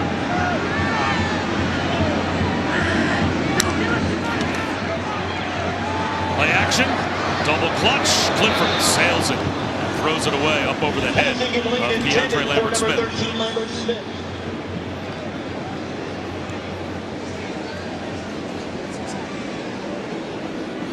For right now, for Penn State, they've gone such a long period of time without success offensively in this game. They're trying to figure out who and what they can depend on. Now, I'll go back to Jahan Dotson. I don't care how he gets the ball. He just needs to get touches. Throw him a screen, throw him a hitch, something like that. Your offensive, you got so many people in the box. Swing pass, caught by Lovett. Gets to the 34-yard line, so only picks up a couple. Good tackle by Devin Witherspoon in the open field. This is what I would like to see on this third down. I would put Jahan Dotson by himself and everybody else away from him. And I'd motion my back. If it's man, we're throwing the ball to number 5. And if it's zone, we're going to have a zone-beating concept, Sean. You just get the ball up for completion.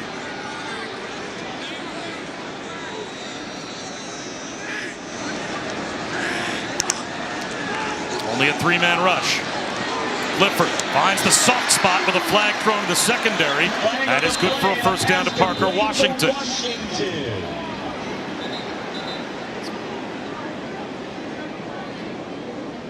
think they're going to get Illinois. It's going to be like a legal contact on Witherspoon. Personal foul. Face mask. Defense. Number 30.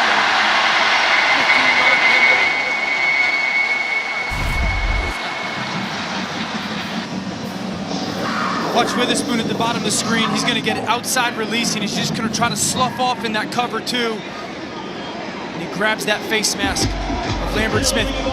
Here's the thing for me that stands out about that play. That's the first play I feel in a long time that Sean Clifford played in rhythm. 1, 2, 3, hitch ball out against zone. That's how you got to play versus zone. Get it out for completion.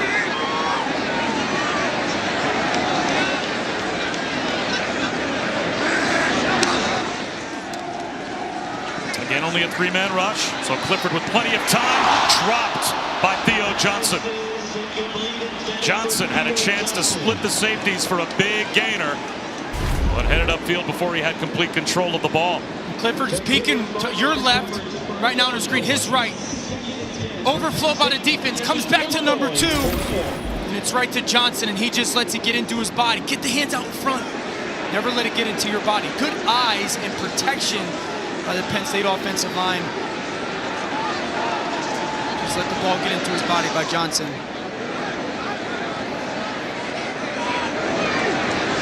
Dotson now widest to the top of the screen. They want the screen to love it. He gets a block from Dotson, breaks a tackle, but now gets bottled up, nowhere to go. No gain. Tony Adams first there for the Fighting Illini, and they are fighting through this game, coming up on 5 minutes to go in the third. And I mentioned this a couple of drives ago. They have the advantage numbers-wise right now, pre-snap. When Penn State calls a pass, they got more people in coverage. When Penn State calls a run, they got more people down near the line of scrimmage. Offensive coordinator Mike Yurcich has got to figure this out. He's got to figure out how to get a numbers advantage in their game. This is 3rd and 10. You've gotten so much blown-out zone coverage. Sean's got to play on time here versus this zone defense. This fake snap right there, and Brown drops back. Anticipate zone. 3rd down and 10. A 4-man rush this time. Clifford, that ball's batted down at the line.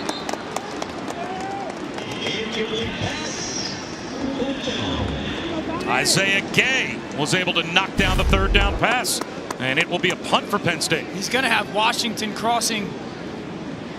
Gay brings a wrap, and again, vision on the quarterback, gets that right arm up and knocks that ball down. Such good awareness. You've heard me say this, Bob. Sometimes defensive linemen, you're not going to get to the quarterback, impact the play. It's a great job by Gay. This is an Illinois defense that was not in the top 100 in America coming into this week in pass defense or total defense, but they are doing the job against Penn State so far today. Although they have hurt themselves, that's the biggest reason why they're still behind. Absolutely, and they're still in this football game. There's been some miscues. There's been some mistakes by this Illinois football team. Early drive, they're running the ball so well. Trying to get overly aggressive leads to that interception. Play action fake when you're running it well. Big hit by Smith and the fumble. Then the missed field goal with the opportunity to tie the football game at 10-10. They are right in this football game with the ball backed up onto their own 10-yard line.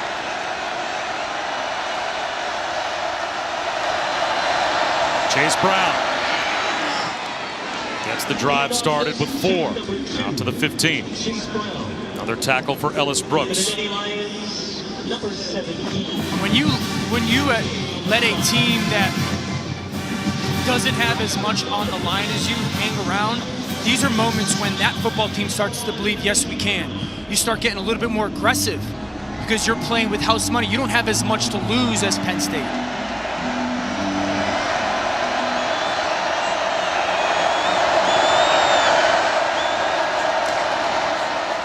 Another carry for Brown. He's got a 1st down and more. Out across the 30 to about the 32-yard line. Chris. Yeah, to what Dan was talking about, watching that Illinois team on the sidelines, they're just happy. Like, they just play free, even in bad moments. Like Sikowski, after a turnover, he doesn't get down. It's just a team that's laughing and smiling from high point to low point the entire game. They're a 2-5 football team right in it with the number 7 team in America. So they're playing with house money, and they continue to pound away with the run game. There's Brown again. He's got about 8 more yards before he's driven back. 8 yards to the 40-yard line for Illinois. I cannot be more impressed today by the left guard, Badovanak, and the center, Doug Kramer. Those two have done such a good job of staying connected and then climbing to the second levels. Well, some of the tape that you showed us this week that It was you the picked up opposite. was where do you think that came from for this Illinois offensive line that played so disconnected at times this season? Now, their coach knows what he's doing. Quarterback sneak as Art Sitkowski tries to shove the pile past the line to gain, and it looks like he's got a first down. You know, I think Brett Bielema just completely understands offensive line play. He understands size and length and transitional power. One of those things he talked about when it comes to recruiting is understanding what guys can use transitional power. And they weren't a terrible run game. You know, Chase Brown averages 7 yards per carry. They just weren't getting enough touches and rhythm and getting first downs, and that's the difference today is they're generating first downs that creates more plays to get called. Here's Josh McCray. Blows up the secondary again. Down to the 42-yard line of Penn State before he's brought down. 16 more yards, and that will put Josh McCray over 100 yards rushing in the game. Watch the left side of the bunch in the slanting by Penn State's defense. You pin that, you go inside out on the blocking. McCray just gets downhill. I mean, that hole is huge. Talked about that movement by defenses. If you anticipate the movement and you shut it down and then kick out, there are going to be gaping holes for your run game. They're getting chunk plays, as you can see, on first down in the run game. And they've got 260 yards total. Brown back in. He's got a $166 and a touchdown. And looking for more here. That's another first down run of 6, maybe 7 yards. Watch and then Kramer. Smith made the stop. Bob, watch Kramer. It's so good. Watch Kramer here and just the vision he plays with. Okay, this is understanding what movement looks like. Get up, find peel back side. Again, Bogdanovich, Badovanak, excuse me. Both those guys are doing such a good job of initial impact, then where's the other guy coming? Where's that second defender coming from? Brown again, turns the corner, inside the 30. Down close to the 25-yard line before he steps out. They'll mark him out at the 26, and that may take us to the end of the quarter. Let's see when they spot the ball ready for play. And if you're Illinois, would you just let the clock wind down, get to the fourth quarter? No. Or you feel like a rhythm right now? Let's get back to the line of scrimmage and snap it again. I'd probably get to the line of scrimmage and snap one, man. I think Penn State's defense is tired right now. Let's see, it looks like they will potentially get one more snap off, and they will. Here's McCray up the middle. Close to the red zone, and that will take us to the end of the third quarter. This is the end of the third quarter. This crowd in Happy Valley is worried, as is the head coach, as we head to the fourth.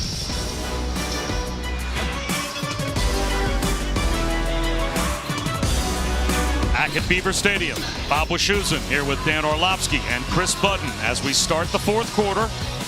Illinois in position to tie or possibly take the lead. The 9th play of the current drive that has them knocking on the door of the red zone.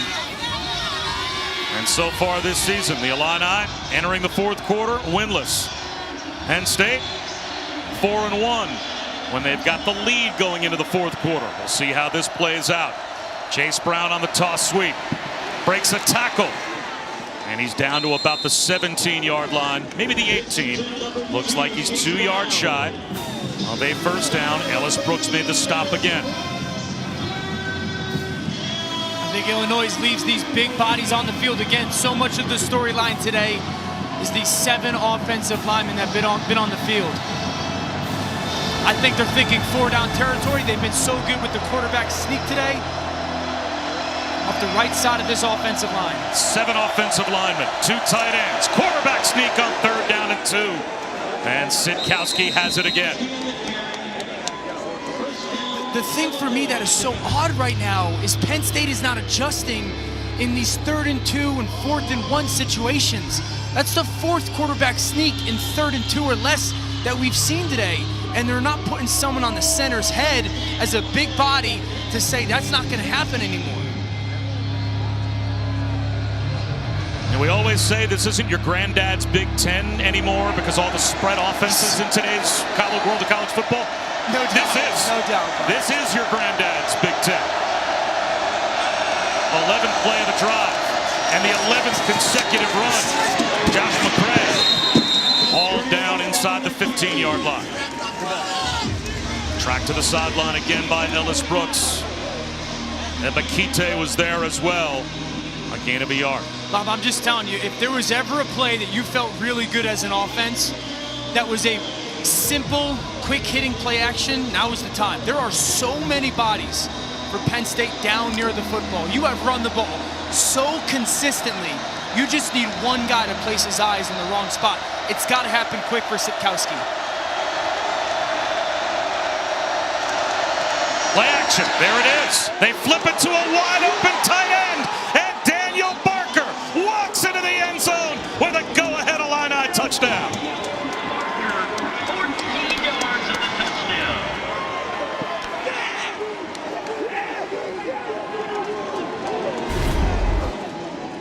This is it. Barker lines up at the right tight end. This is called sifting. Watch him go underneath the defense, cross the backside. Little ball fake, get your eyes around, bang. Walk-in touchdown. You get so many eyeballs paying attention to the run. You just need one guy wrong on the backside. The pass was completed beyond the line of scrimmage. Therefore, an eligible receiver downfield on the pass. Offense, number 75.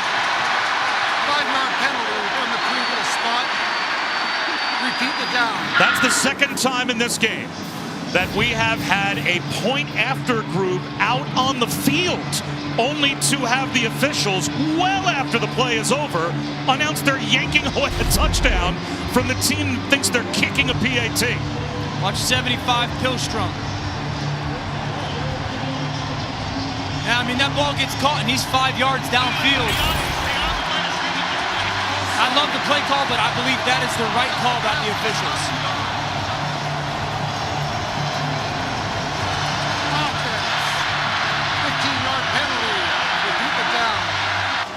And they just announced offensive pass interference on the last play as well. The officials just said we're moving the ball back 15 yards. This officiating crew is making penalty calls after touchdowns have already been celebrated.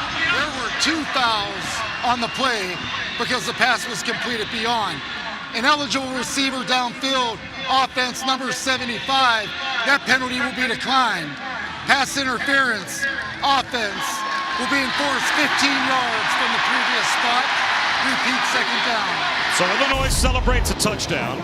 The extra point group is out on the field. Right. After all of that, they called 2 different penalties on the Illini offense.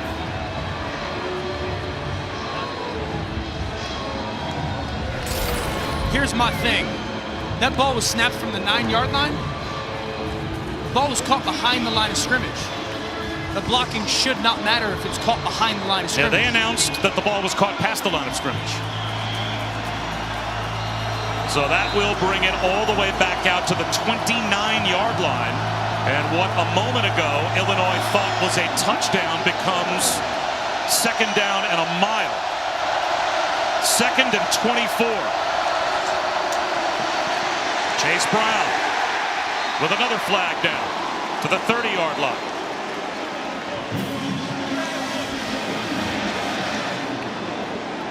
I think they're going to get Katie on a face mask pull when Kramer's pulling. Well, that would give a first down to Illinois. Let's see. Personal foul. Face mask. Defense, number 17. Half the distance to the goal from the end of the run. First down. So Ebba Katie gets called for the personal foul. Watch their right arm. Right on Kramer. Yep. Absolutely the right call. So I think that pass interference play was actually snapped at the 15-yard line. So that was the accurate call by the officials. And again, that one on Ebba Katie is correct as well. Now you got new life. Now after all of that, it's a first down for Illinois in the red zone. Inside the 15-yard line. And again, 7 offensive linemen and 2 tight ends. And a handoff to Brown again. Inside the 10. Maintains his footing. That's a touchdown, but another flag is down.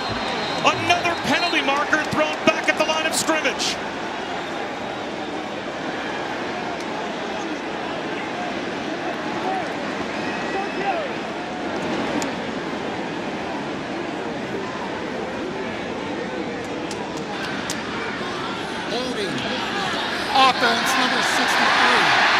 10-yard penalty from the spot of the foul.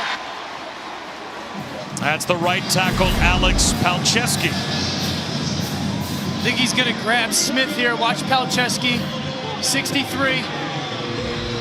Okay, he's going to get Smith. He's got him with the left arm. I don't know anymore, man.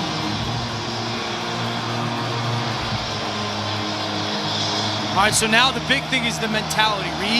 Refocus, leader, Art Sitkowski. Get these guys to refocus. Sitkowski to throw. Lobs one. Again looking for his tight end, Barker. And that's broken up. Johnny Dixon, man-to-man coverage. Knocked it away. It's tough because Barker goes inside. This is a squeeze throw if you're Sitkowski. You want him to be outside. He's inside. You got to throw a perfect throw. Dixon does a great job of coming underneath and just trying to get that right hand in play. The best thing for a quarterback in that moment is try to drive that ball because the DB can undercut it.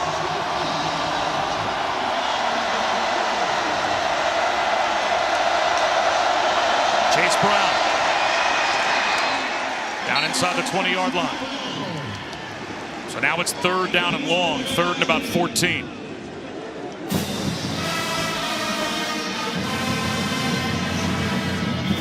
Again, some miscues by Illinois on offense. I'm being really smart with my play call here. I've seen my quarterback make some good plays today. I've also seen some decisions I did not love. We have worked too hard for the chance at points here. I'm being super conservative with my play call. A draw, a screen. I don't want to risk the football and the potential for 3 points on this drive. This is the first snap of the game that we have seen both McCray and Brown on the sideline, and I think Illinois wants to call a timeout. Play clock winding down. And before this 3rd down and 15, Brett Bielema wants to talk things over.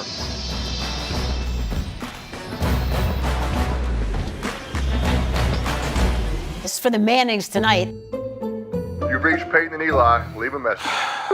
Hey guys, it's Bill. I'd love to come on and inject some energy into the megacast. Call me back. Watch Peyton and Eli. You never know who'll drop by. That'll be fun to watch. Yeah. Of course, if the Jets beat the Patriots tomorrow, it may be a little less fun for Bill on Monday. Super smart play call here. He's super conservative. 3rd down and 15. Sitkowski to throw. He's going to lob one to the right side of the end zone and throw it away.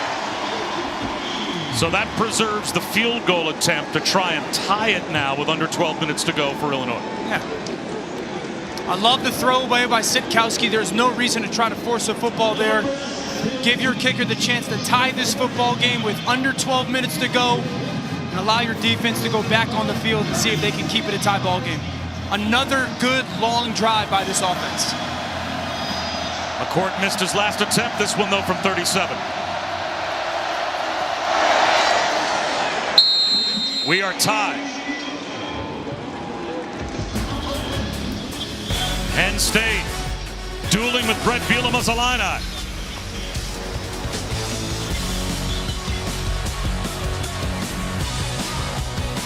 College football on ABC is presented by Arby's. We have the meats. Welcome back. Illinois senior defensive back Taylor Litsky hosted an orange and blue kids camp. Free football for kids to learn from him, and he has such an incredible story. He worked 2 jobs. He slept in his car, was a walk-on, eventually earning a scholarship, and in doing that, it allowed him more time to also be able to focus on his daughter and football. Really incredible the way that this hard worker has given back to his community. That's great. So many stories like that in college football. What a stud. I mean, talk about a guy that is no excuses. My hat's off. That's incredible. And he's part of a defense, that Illini defense now in a deadlock 10-10 tie with under 12 minutes to go. Penn State about to get the ball back. And Lovett will let it fly through the back of the end zone. Let's go back to Kevin Nagandi.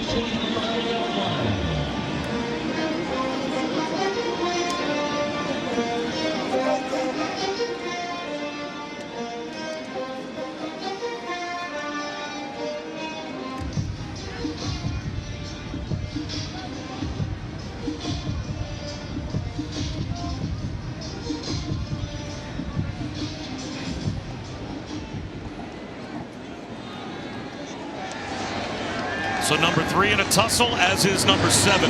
Sean Clifford has struggled outside of one first-half drive. John Lovett will run it here, and he'll only pick up a couple of yards. And down at field level, Chris, how does Clifford look? Well, he had gone into the medical tent for a bit, did not receive any treatment. He came out, and I can tell he keeps pointing and pulling at his right torso. Then he got up and started throwing, and it wasn't just a light catch. It was full effort, throwing on the sidelines, trying to stay loose. He might throw it here on 2nd down and 8. Empty backfield. There's the wide receiver screen. Lambert Smith tripped up at about the 31, maybe the 32-yard line. So it will be 3rd down and 3. Sidney Brown, the twin brother of Chase Brown, made the stop. That explains some of the kind of the hurried play in the pocket out of Clifford today. Big play here. Got man-to-man coverage. Clifford knows it. Picks and rubs. Picks, rubs, meshes. They motion to a bunch. He looks in that direction. Gets out of the pocket. Sidearms one to the sideline. Coming back to try and scoop it up was Dotson. And it looks like they will call it a completion to the 40-yard line. Jahan Dotson scooped it up for a first down. I mean, this looks like an absolutely lights-out catch. Get the hands underneath. What a catch. And they snap it quickly, but replay buzzed down before they could. That's a catch.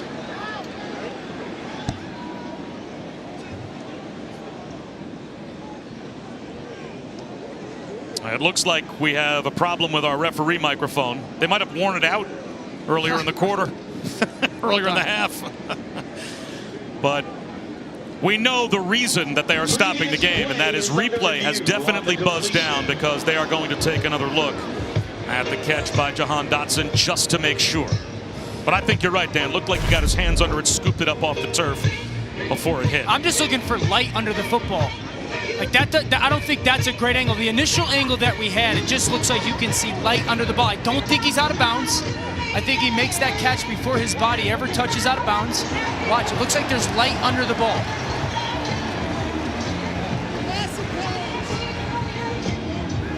Now the question, does his shoulder or helmet hit?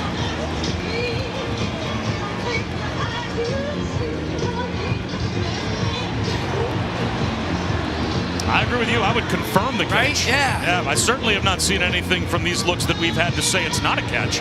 And they ruled it a catch, I think, correctly on the field. What a big 3rd down conversion that's going to turn out to be as well for a struggling offense. 100%. It's a beautiful job by Clifford of getting outside the pocket. We know he's not 100%. I wish people understood how ridiculous of a catch that is. To pluck that ball, his hands don't even hit the ground. He just literally plucks it off the dirt. Again, we are not, I think, dealing with a functioning referee microphone, but you could see the signal was, yes, completed catch. So Penn State gets the 1st down conversion, and they're ready and back at the line. I want to play up tempo. So you got more people down near the football for your run game than you want. This should be a throw. Instead, it's Lovett. He only picks up about a yard with those numbers in the box. You see what I'm saying? Like, there's moments when you want to consistently run the football, but when you're at a disadvantage numbers-wise, that doesn't make a ton of sense, especially for an offense that's struggling. When you know the count, that should be an easy, hey, run a 5-yard hitch route on the slot and I'll get a 5-yard completion. There's a difference between being consistent in the run game and being hard-headed in the run game.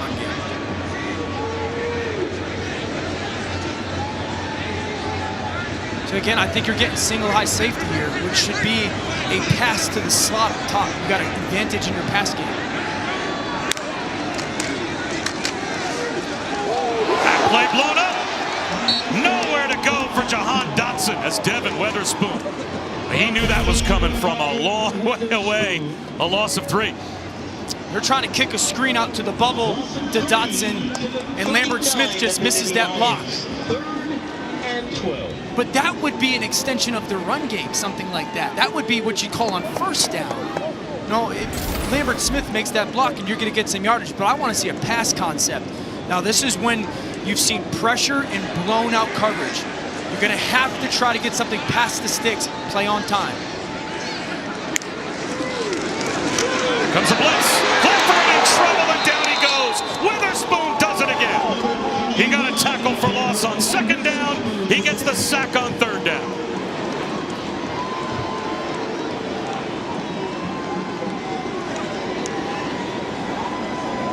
Beaver Stadium is silent.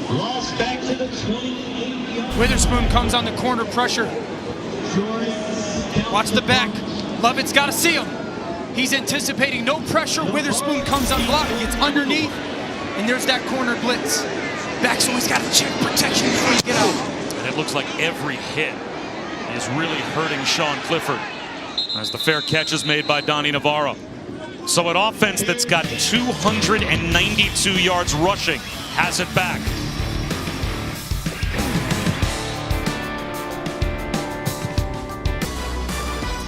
More great games to follow, including a Saturday night Big Ten battle in Bloomington.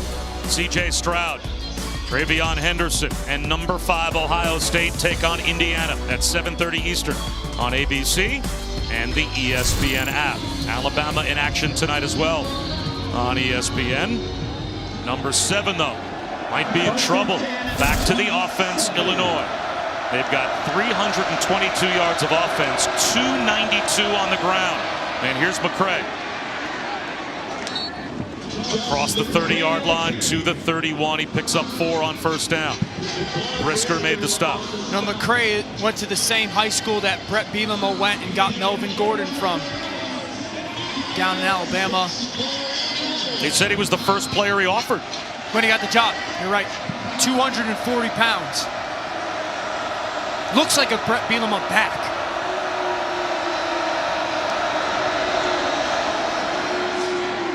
About a yard and a half shy of the first down is McCray. And that will put Illinois, I think, at 300 yards rushing. Officially 301. And it's third down and a yard and a half. And we've talked about this a little bit. We have seen 4 quarterback sneaks in this situation. There has to be somebody put on the center's face, right on his head, to not allow that. Penn State does not do it. 7 offensive linemen and 2 tight ends.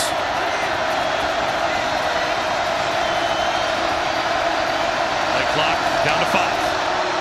McCray turns the corner, first down.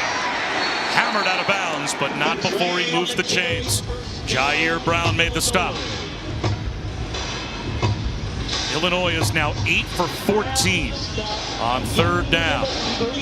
In the last 50 years, road wins against an AP top 10 opponent for Illinois. They've done it twice. That was an awesome check by Sitkowski. Realized no one was on the edge. They had compacted everybody on the second level of defense. He checks to the outside zone. Easy first down. Straight to the left now. A yard. Strung out nicely that time by the Penn State defensive front. Josiah Izzard made the stop.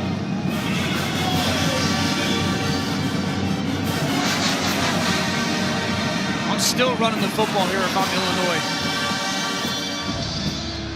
I think the left side of my offensive line has been so good today. Dovanak and Doug Kramer have been so good today. Chase Brown, maybe 1 more yard. Now it'll be third down and 8. And that takes us inside of 6 minutes to go. It's a great trigger by Curtis Jacobs there. Fill that gap, sell out to stop the run. Now what do you do for a team that really wants to do nothing but run the football, Dan, on third down and 8? Well, what you've gotten from Penn State in the second half is playing one-on-one coverage on the perimeter. I like these condensed splits, progression-based meshes and rubs. Sitkowski to throw, under pressure, sacked! Arnold Ebiketie got him on the ground back at the 39-yard line. Watch Ebiketie with the long arm right here, left side of the screen. Watch him run through the left tackle. Right arm, push, press, get inside. Good job in coverage and zone on those stick routes. Penn State needed that stop. The transfer from Temple gets it. 5th sack of the season for Ebiketie. And a spiraling punt that Dotson Fair catches near his 15-yard line. 46-yard kick from Blake Hayes. 4:44 to go.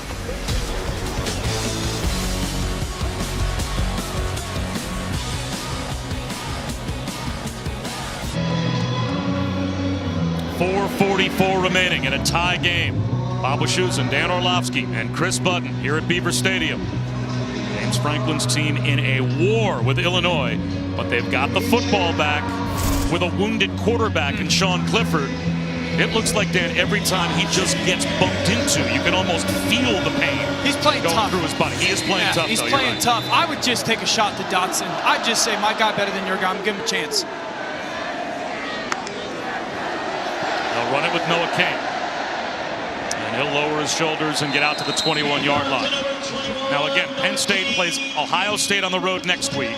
They still have games with Michigan and Michigan State coming up.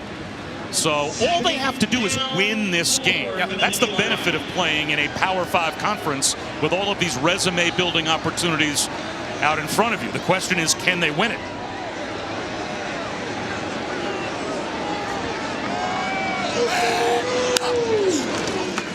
Kane again. He's got a first down, Chris Budden. Yeah, wide receivers coach for Penn State, Taylor Stubblefield, lit up his position group. He said, when they blitz, you have to adjust. We play at Penn State, your expectations are higher. You would know. Purdue graduated as the all-time leading receiver in college football history, Taylor Stubblefield, and he's right. They all got to step up in the next 3.5 minutes to win this football game. Dotson to the top of the screen. Clifford looked that way.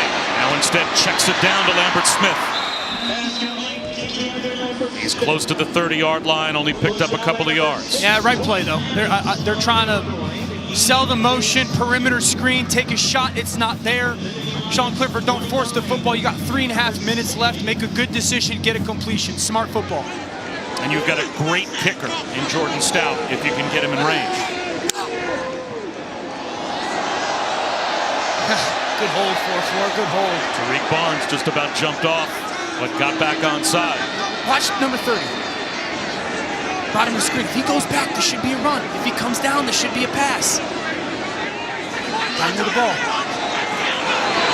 Play clock down to 2, down to 1. James Franklin had to call timeout from the sideline.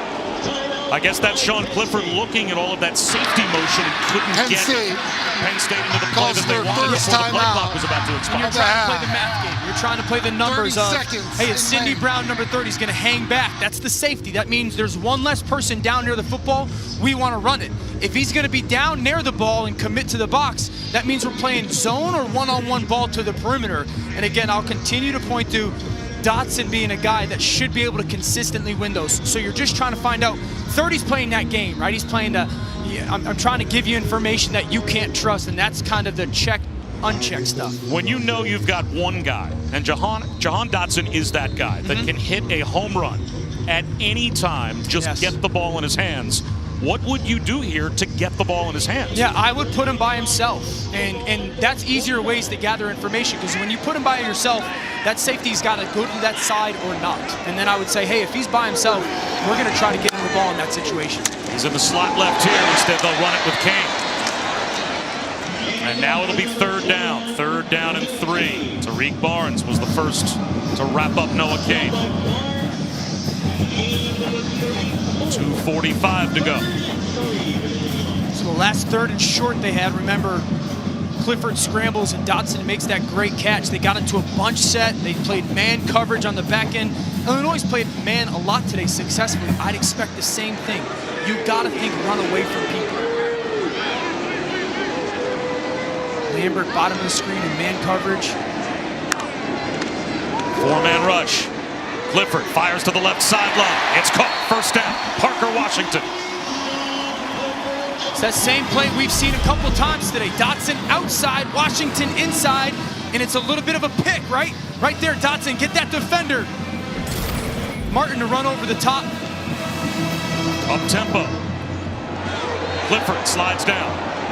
And he'll actually take a loss of a couple of yards. Johnny Newton was there. Again, a smart play. Trying to get a quick throw to Lambert Smith. Covered down by Illinois defensively and go get something. 2 tight ends on the field. And 2 timeouts for both teams as the clock really now starts to be a factor. Down to 1:40 to go. He's sitting around the middle of the field, getting some coverage.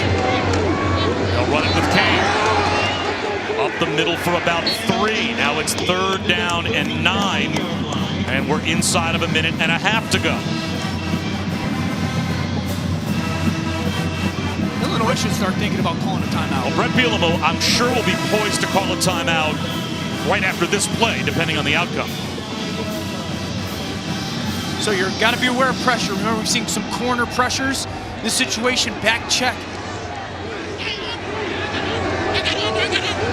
Walk around, communicate your protection. Under a minute to go.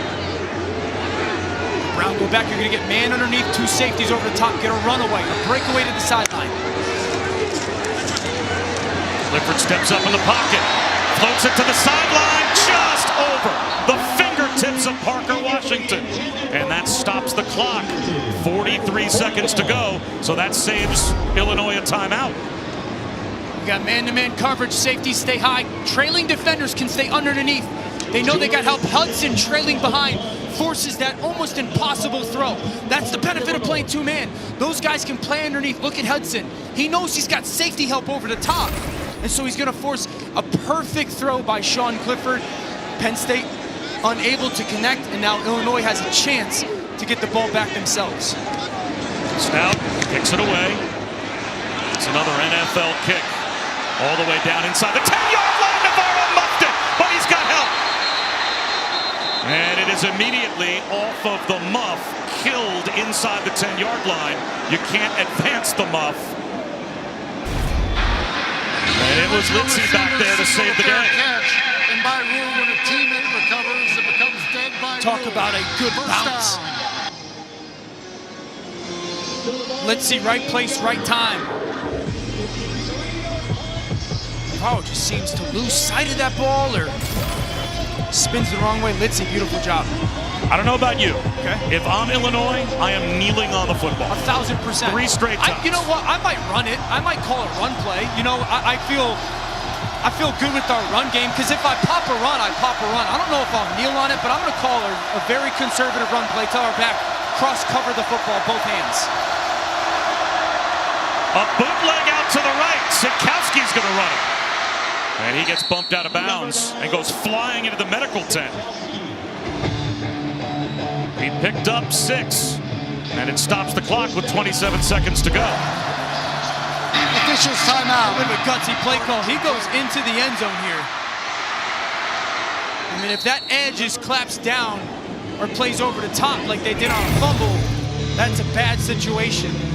I still think you can run the ball. Again, if you pop a run here, that's fantastic. You tell your back, cross cover it, meaning you cover the football point to point with both arms, but you never know. Are the odds greater that you fumble or make a mistake than you get into field goal range with 27 seconds to go running the ball? I don't think you can coach in fear like that, though. Well, there's the run, and it's Brown. He's got a 1st down and more. Keeps on moving the pile up to the 24-yard line. Let's see if Brett Bielema will use a timeout here. The clock stops, of course, for the moment with the 1st down, but I think they will call it.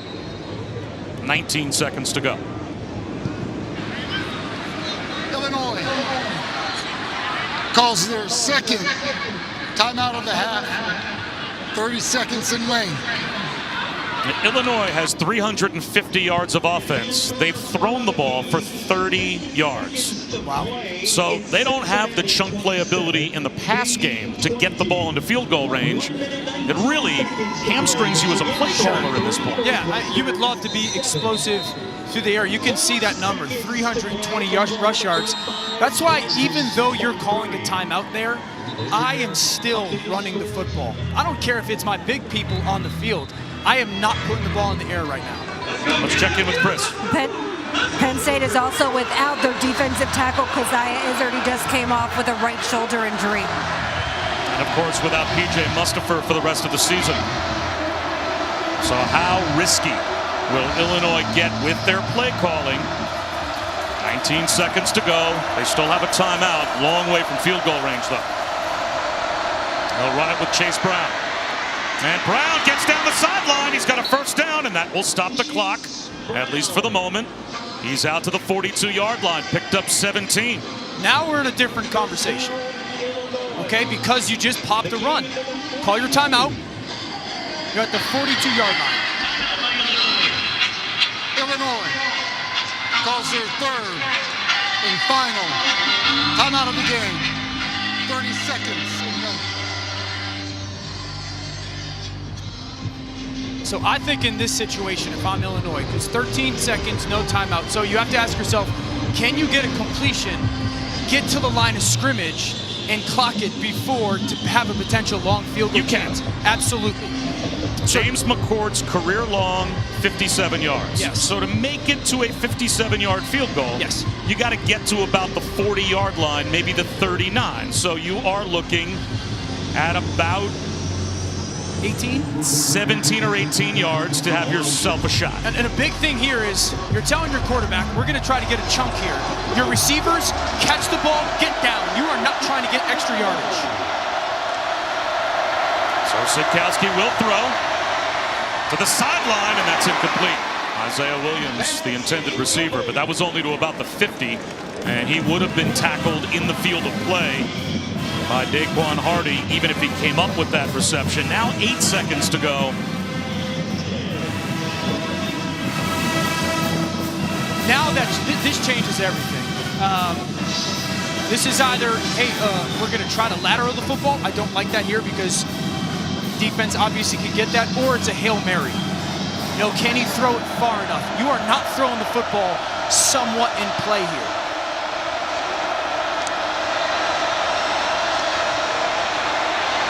Sitkowski dumps it off. And again, that was, I think, forward progress stopped in the field of play on Jakari Norwood. So that will take us to the end of regulation time.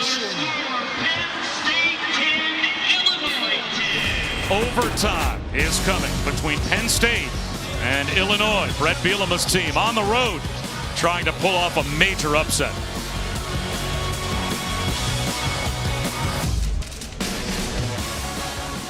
Penn State and Illinois,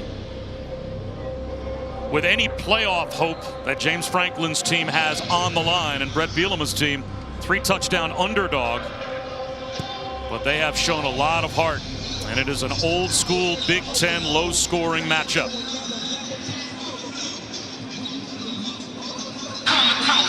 Gentlemen, congratulations on a hard-fought and well-played 4 quarters of regulation. This is overtime. Beginning with the overtime period, the winner of the toss shall have their option of offense, defense, or which end of the field. The remaining option will be exercised by the team not winning the toss every subsequent overtime period. Both teams will have 1 timeout per overtime period.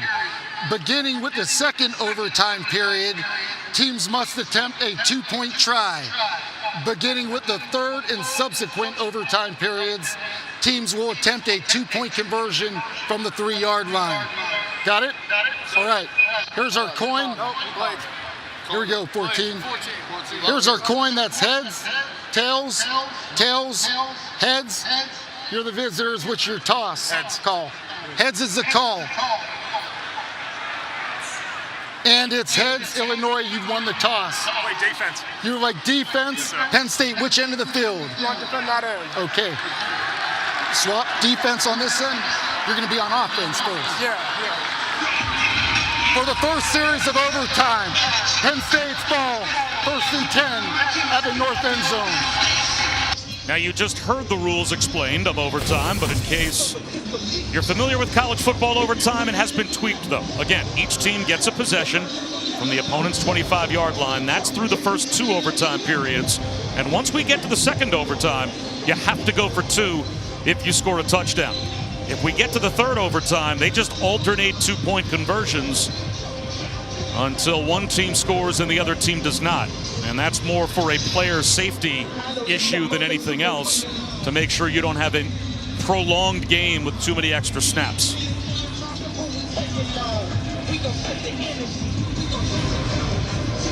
So Dan, now Penn State, where do they go for answers offensively in a game where they only have 207 yards of total offense? And Jahan Dotson, he's the home run hitter, but he has been kept mostly in check. One big play on the touchdown drive in the first half. Other than that, he's been quiet. Yeah, they've struggled to run the football, and they haven't gotten it to Dotson enough. I think that would be the focus for me, would be how many different ways could I get 5 the football, and really trying to get into that good situation of numbers versus my run and pass options. Dotson part of the bunch. Clifford looks that way. Now he's going to swing it out to Noah Cain. Cain steps out of bounds at the 22-yard line. He picks up 3. Good patience by Clifford there. He's played such a tough game. He's obviously not comfortable. He's sent bend over, trying to stay loose in that midsection. 2 tight ends onto the field. Lambert Smith by himself up top. Really trying to read number 30, Sidney Brown. Where is he? He is backside high. You are thinking you've got single high safety. Cain will run it. About 2 yards short of the first down. So it will be 3rd down and 2.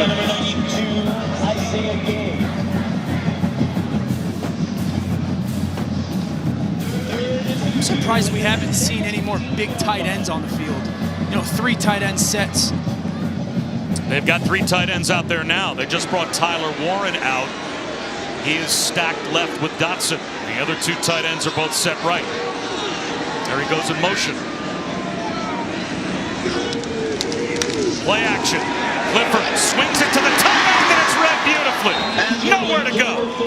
Tony Adams comes up to make the stop. It is 4th down. 4th down and about a yard. I think James Franklin is going to go for this. So rather than starting off overtime by trying a field goal, Penn State will go for it on 4th and 1. Clifford lines up as a wide receiver out to the left. They're going to go wildcat with Tyler Warren, the tight end, set to take the snap. He's going to run it, and he'll get it. First time we've seen that formation today from Penn State, and it works. He picked up a couple. It's a really good job by Warren. He just found a way, got his body kind of falling sideways, kept his balance, because at the initial point, Illinois won that rep. Warren is a guy that comes in as the 3rd tight end, but used as some wildcat option. I think they brought him in on 3rd down, thinking we're going to go for it on 4th down with the wildcat. Dotson in motion. Little pitch and catch out to the edge. Maintaining his footing is Brenton Strange. What great balance by the tight end. Down to the 9-yard line. He picked up 5. 2nd down and 5 inside the 10. Owen Carney made the stop on Strange. I like the way they're using Dotson right now. If we can't get him the football, let's use him to gather eyes by the defense and some of these easy outside on the perimeter throws for Sean Clifford. Now they'll go with smaller personnel as Tyler Warren goes out.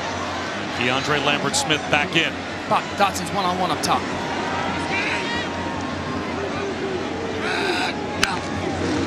Clifford looks that way. The lob for Dotson. Incomplete. Devin Witherspoon was on an island. Clifford challenged him, Dan, just like you thought they might. And they just miss. It's just a fade with a ton of space. Witherspoon does a good job, get the right hand up there. Dotson so close to making that catch. Pretty good throw by Sean Clifford. And it kind of goes right through Dotson's extended reach. It's the right play, though. You throw that ball to 5 all the time. And now it's 3rd down and 5. They have to get inside the 4 for a first down. In coverage, we've seen Witherspoon, Washington go to the flat so many times.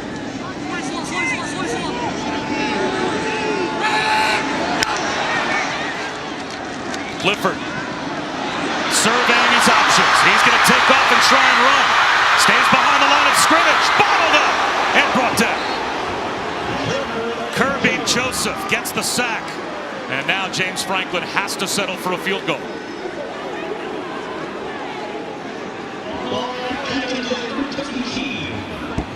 Went to the well too many times. They try to get Washington in that slot flat again. Illinois played over the top. Is somewhat of a too predictable play call in that situation for Penn State's offense. 31-yard attempt for Jordan Stout.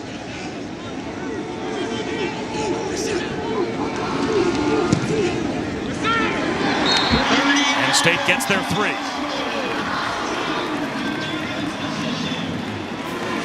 So win by Illinois, right? You win the coin toss. And you hold to a field goal, absolutely. Yep.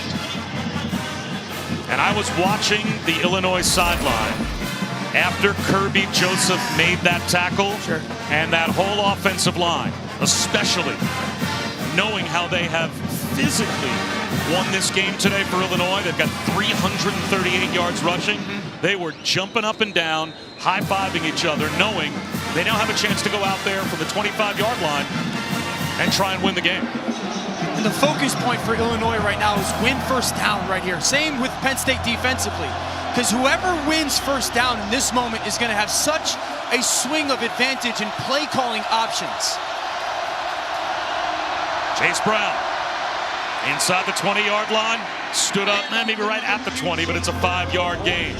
Jair Brown made the stop. And this place went from dead silent while Penn State's offense was out there to now Illinois trying to win it right into the teeth of the student section. And if I'm Illinois, I'm going back to the big bodies. I'm bringing 7 offensive linemen into this game, and we're going to run that power run game that we've seen so much off our left side.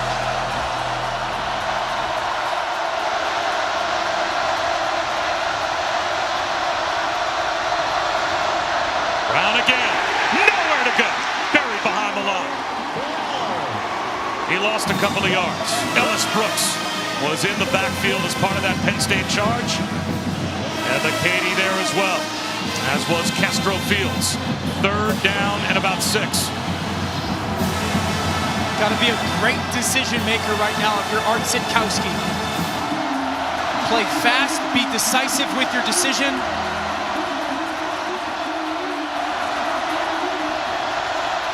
Got man coverage across the board from Penn State. Jet sweep. It's a trick play.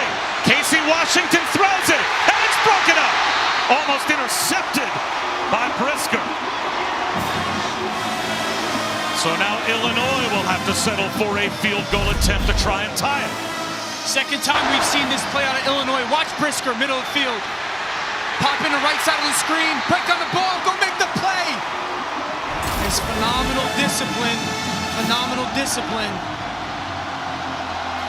39 yards away for James McCourt. He's 1 for 2 today.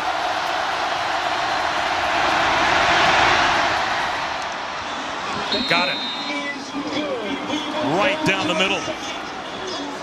And we will go to a second overtime. Before that, let's check in with Kevin Nagandi.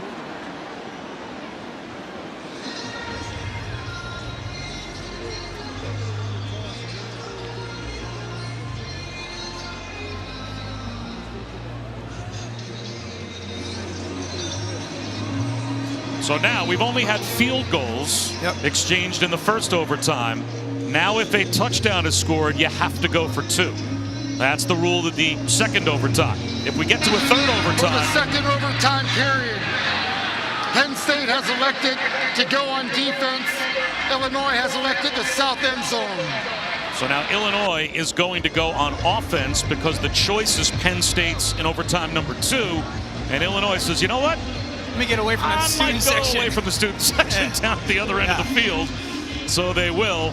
And if we're still tied after this overtime, it's a 2-point conversion contest.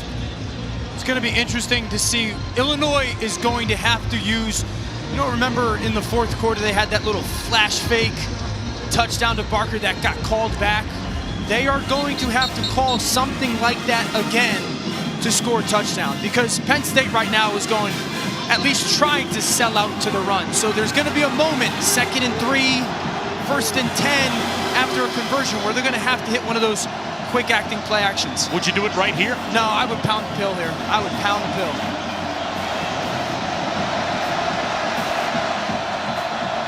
Three wide receivers. They attempt to spread Penn State out if they can. And there's the run for Brown. Looked for a crease to form, and nothing showed up. He only picked up about a yard, maybe a yard and a half, and he is slow to get up. Officials timeout for an injured player. Chase Brown just stayed flat on his back after he took that hit.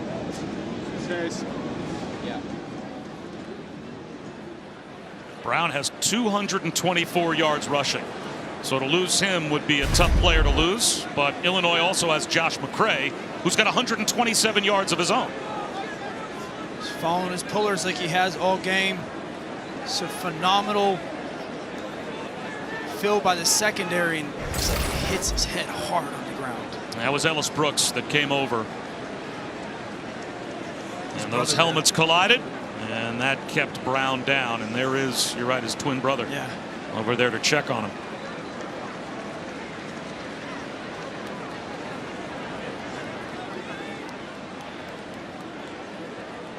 Well, Illinois, if they are going to win this game, it'll be because of how they've run the ball today. Yeah, it started early on in this football game. They've done such a nice job of formation and using motion and getting on the perimeter, using those pullers.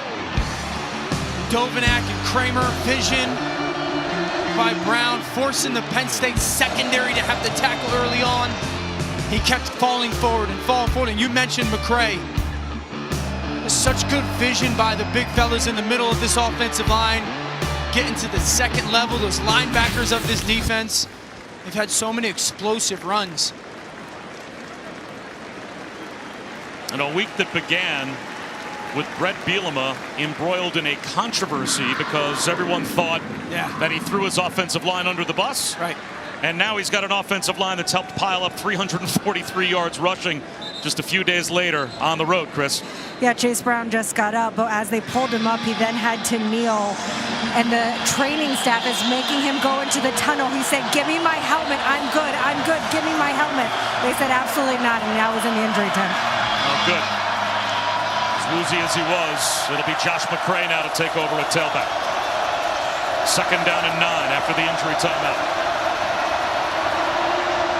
Sitkowski, play action, the throwback screen to Barker. And he is brought down at about the 17-yard line, 3 yards shy of a first down. And that's that same play that they ran into the fourth quarter, trying to get themselves into that 3rd and 3 situation. I'd bring my big bodies back onto this field. Now you're anticipating Penn State selling out here, so run the football, and you got to be ready for guys shooting gaps if you're an offensive lineman. Eyes up, backs, McCray, no fancy. Put your foot in the ground, find your cut. There is the freshman. Breaking tackles. Inside the 10. Finally brought down at about the 8 by Jair Brown. 240 pounds. And he gives Illinois a goal-to-go situation. Bob, it's no games playing, though. Watch. Right foot in the ground. Now go. Make that secondary tackle you.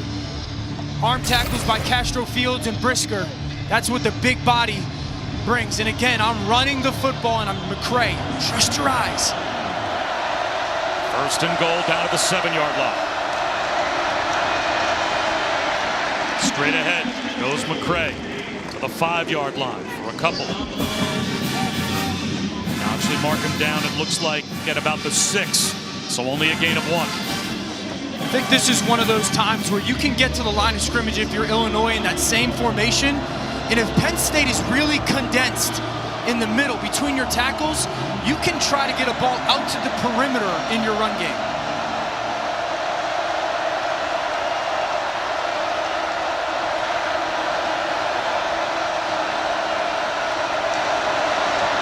McCray stood up inside the 5. It will be 3rd down and goal from right about the 4. Zakee Wheatley in on the stop along with Brooks.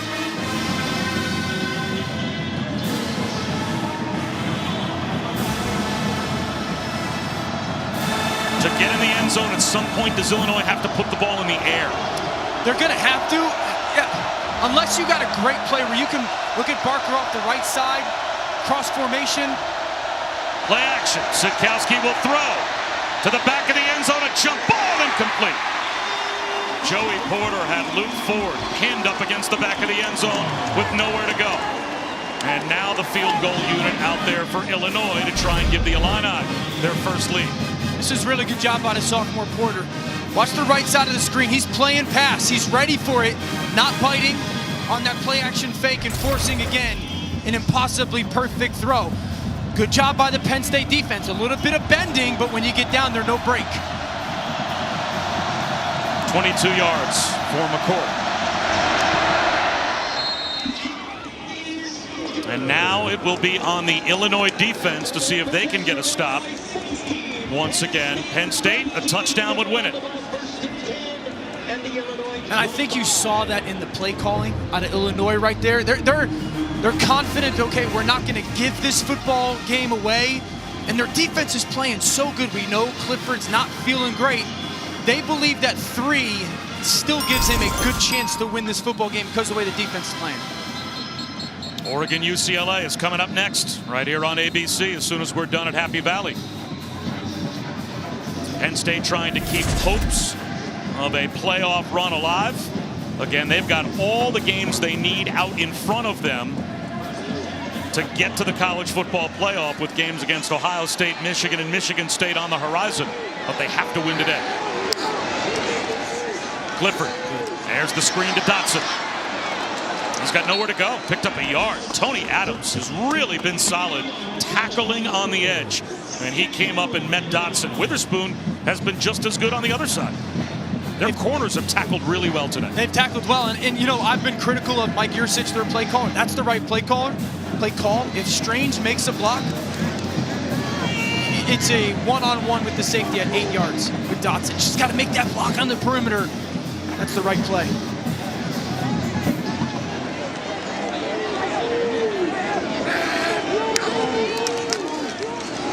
The middle goes Kane. Tumbles down to about the 17-yard line. 2 yards shy of a first down. So it will be 3rd down and 2.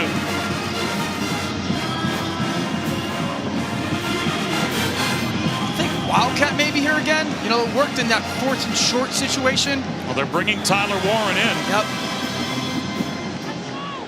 Although he lines up as an inline tight end as Clifford's under center.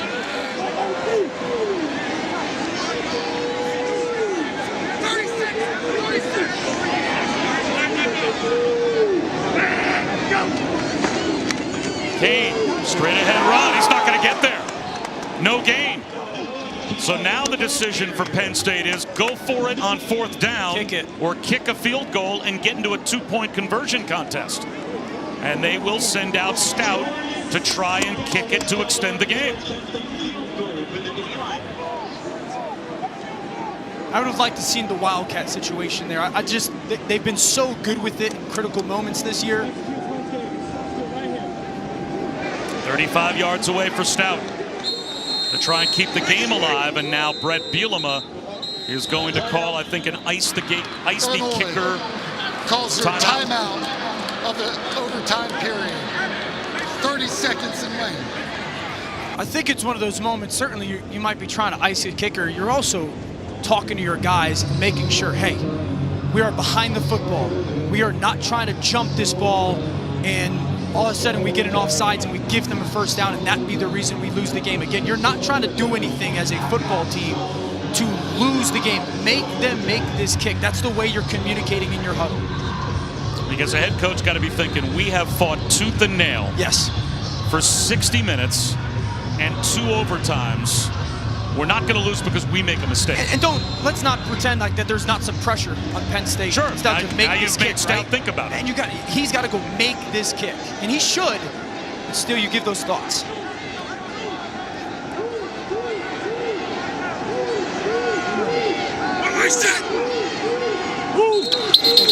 Flags down before the kick. False start. False start on number. So that will back them up 5 yards further. False start on the kicker, number 98. 5-yard penalty.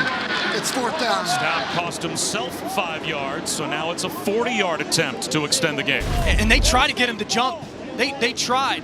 This is a great job. But listen. Did you hear? They tried to get him on a hard count. Illinois plays disciplined, and Penn State jumps themselves. Really good job there.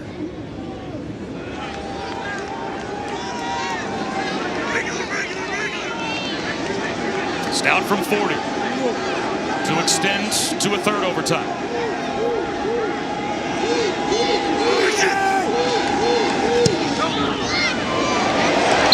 Got it.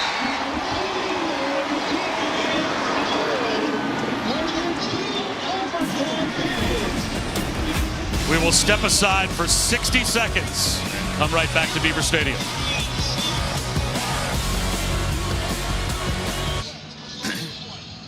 Hey.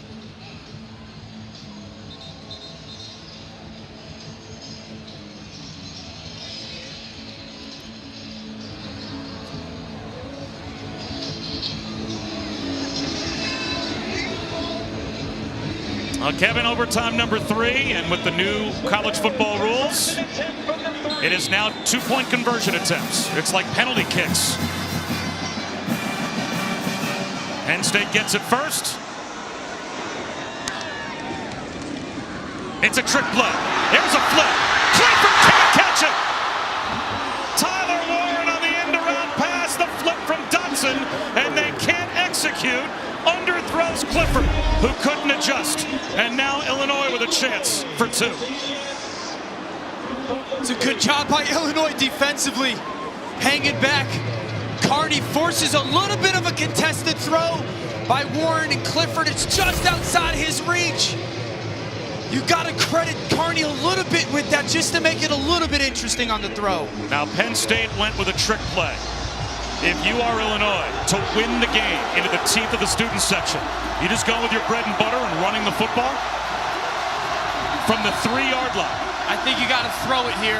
And if you're Art Sitkowski, this ball has to go into the end zone. You got to give somebody a chance to make a catch.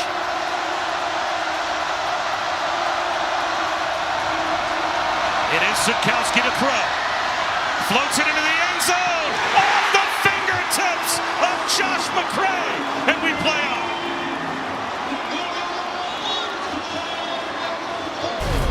It's a spectacular play call. They just leak McCray out. It's a beautiful throw by Sitkowski, probably the best of the day. McCray just somewhat mistimes his jump.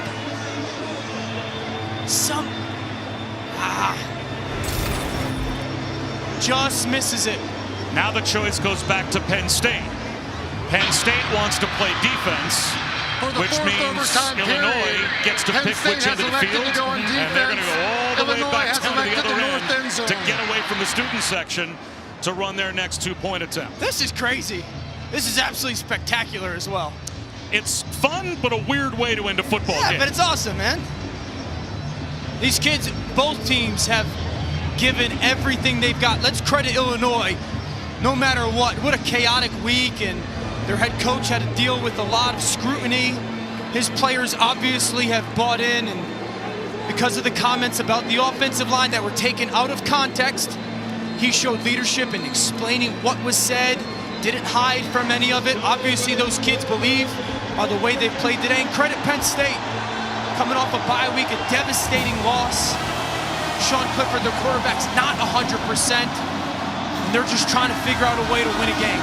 That's Dan Orlovsky. I'm Bob Wischusen. Chris Budden as well. Overtime number 4. 2-point conversion attempts. It might not be the student section, but it's still loud at this end. Sitkowski. He's going to tuck it under. Throws it in the front corner of the end zone, incomplete. And now Penn State will have a chance to win it. Looking for Jakari Norwood.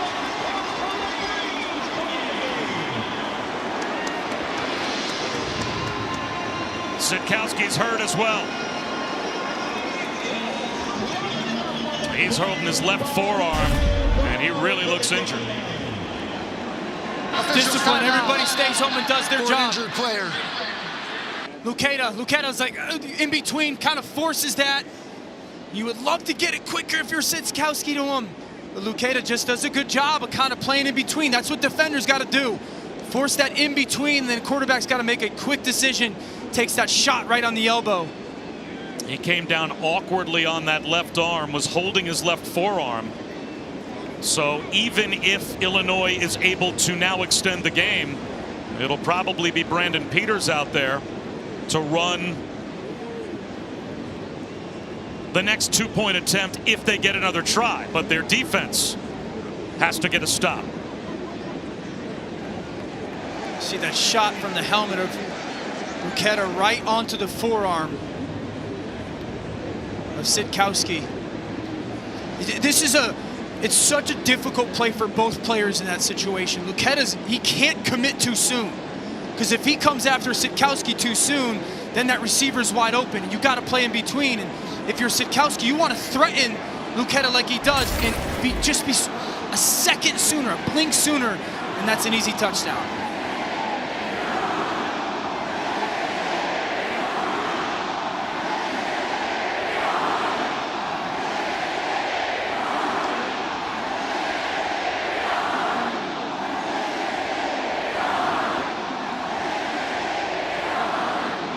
There's Brandon Peters.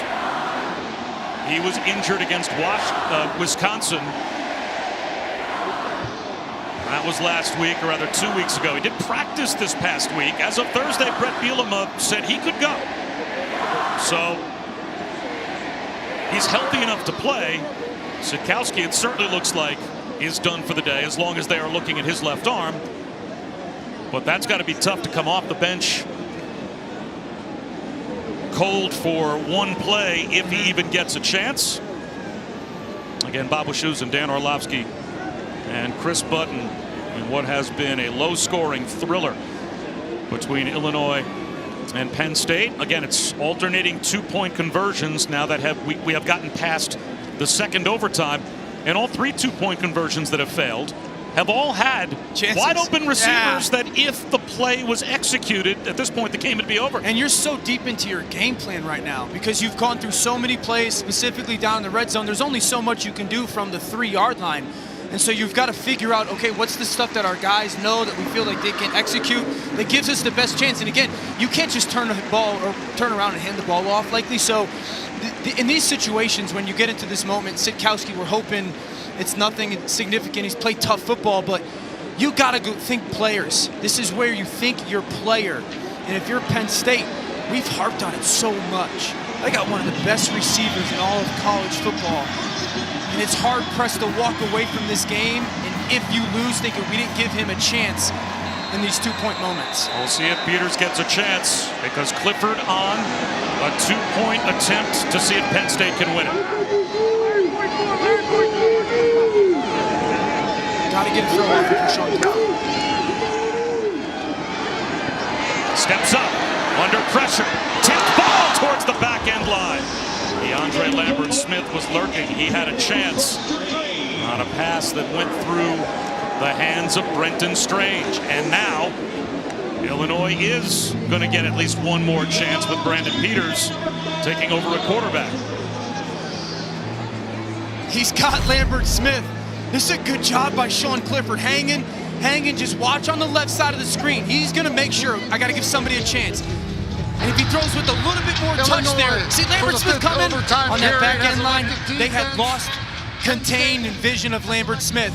Just a little bit of touch, and that ball is going to be an easy touchdown for Lambert-Smith as Strange just tips that ball up in the air. Look at him. Watch the back of the end line.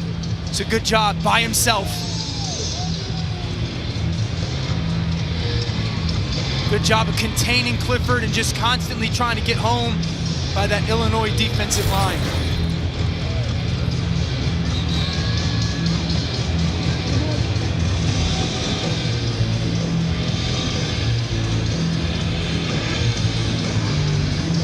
So we change ends again. Because now Penn State has the option to flip ends of the field. They want the game to go back into the student section as Sitkowski is being brought back to the locker room. First and 10 at the conversion.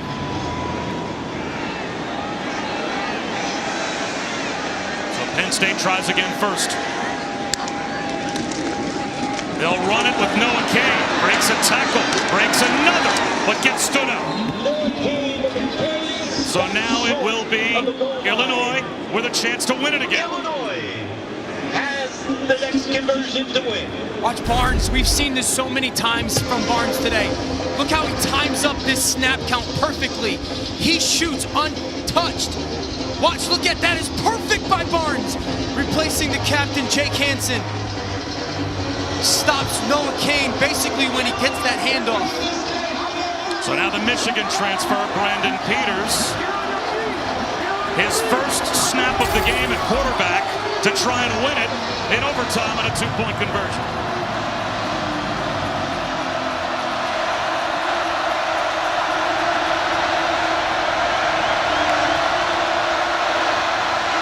Rifles one into the end zone, and it's broken up. Ellis Brooks was there and knock it away. And we continue. Luke Ford, the intended receiver. Both teams are now 0 for 3. 3 yards. Tough to get, champ. It's a great break on the ball by Ellis Brooks. It's a little spot route. Tight end kind of sifts down, or Ford just falls down inside a little bit. Peters is trying to throw it on his outside shoulder. Brooks punches that ball away.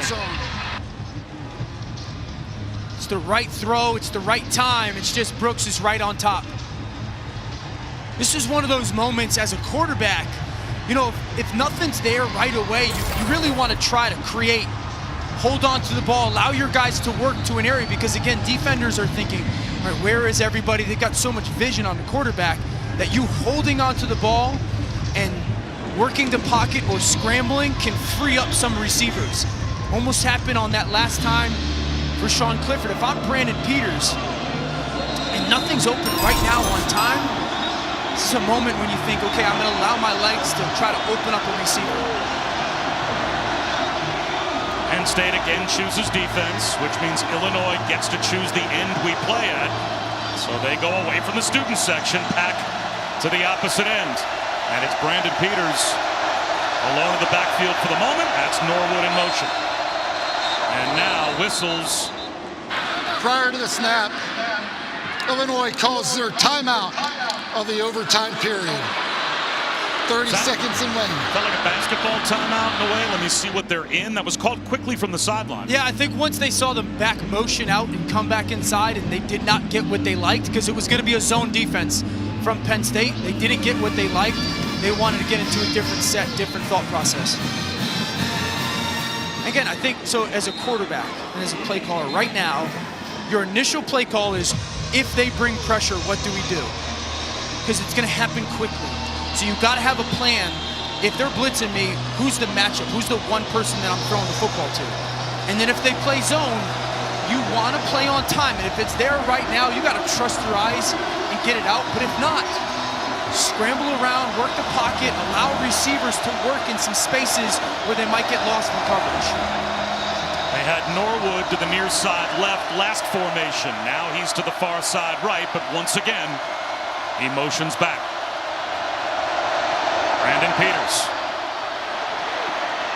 Way up over the head of Daniel Barker. No chance. And once again, Penn State gets a stop, and they will once again have a chance to win it. You see what I'm saying? No, it's a wasted rep, essentially. It's not clean. That throw is not there. It's almost like a super safe throwaway.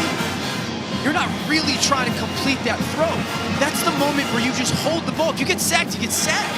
But hold the ball, work, and allow some guys to try to find an uncovered space. From an Illinois standpoint, I know it's only one snap, but all day long, when they've needed yardage, they've just run straight ahead and played bully football. Sure. And they have gone completely away from that style with all of these two-point conversion attempts. They've thrown the ball 4 times, and they're 0 for 4. Well, here's Clifford. A chance to win it again. Clifford, shovel pass, Strange. Stood up. It's inside the 1 yard line. Illinois gets another stop. The shovel pass to Brenton Strange looked like it was there. But Illinois was up to the task. And we continue with this overtime 2-point conversion contest. Watch Randolph, 88, top of the offensive screen. Look at that fallback left arm wrap on Strange. You know how powerful you gotta be to do that? He fights off the block, has the awareness that the shovel pass comes. And wrap tackle with that left arm. Big time play. Look at 88. Look at, watch. Work down, vision. That is outstanding. End play by Randolph. He had himself an afternoon. Let's go back to Kevin Nagandi. Illinois has elected defense. Penn State has elected the south end zone.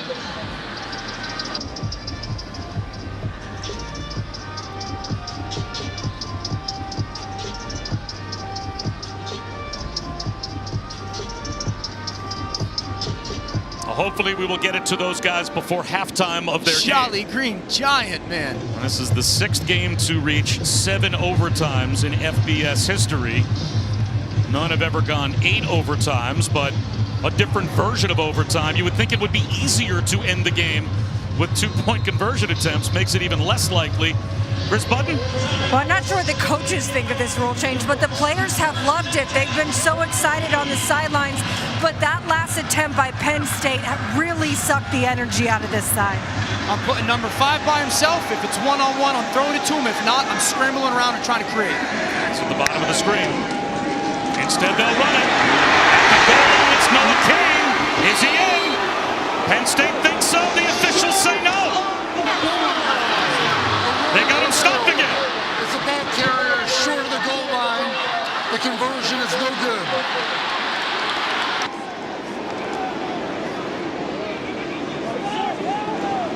James Franklin looking up at the big board at the replays to see if Noah Kane indeed was stopped.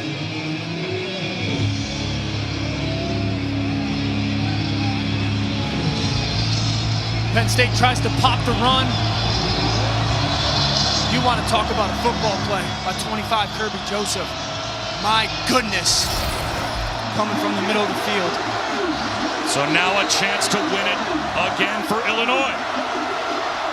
Now they've got McCray back in the game. Run it. They will. Josh McCray, no chance. He lost yardage back to the 5-yard line. Derek Tangelo came through to make the stop. And I would expect we'll go all the way back down to the other end of the field again. I would have loved to see a run that went right at Penn State. They're trying to get out on the perimeter. Tangelo does a nice job of pushing. Penn State has elected defense. Illinois has elected the north Evan end Cady zone. holds the edge. Nowhere to go outside. Tangelo pushes the inside. That's not McCray's strength going laterally. I don't mind that run there. You had mentioned how many straight throws Well, they had tried 4 consecutive throws and were 0 for 4. I would just like something at Penn State. And they've run for 357 yards today.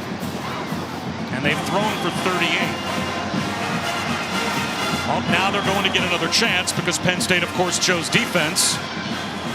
So we're at the other end of the field. Another attempt for Illinois. And again, it's Brandon Peters in at quarterback as Sitkowski was hurt a couple of attempts ago. We've got Reggie Love in the game as the tailback to the left of Peters.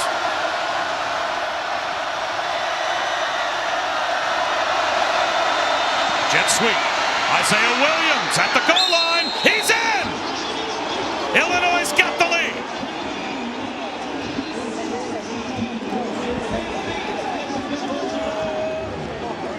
Isaiah Williams, the quarterback, who is a terrific running quarterback, gets it done as a running wide receiver here. Jet sweep to the perimeter. Watch Williams. Does he get in? Does the ball cross? Absolutely. The block by Doug Kramer is absolutely incredible. Watch. Climb up. Now watch him shove the defensive tackle. He can't get into the tackle soon enough, and that gives just that extra moment for the So score. Penn State to extend the game. Noah King at the goal line. Is he in? Yes! Both teams on the ground finally convert, and it continues as Penn State is able to answer.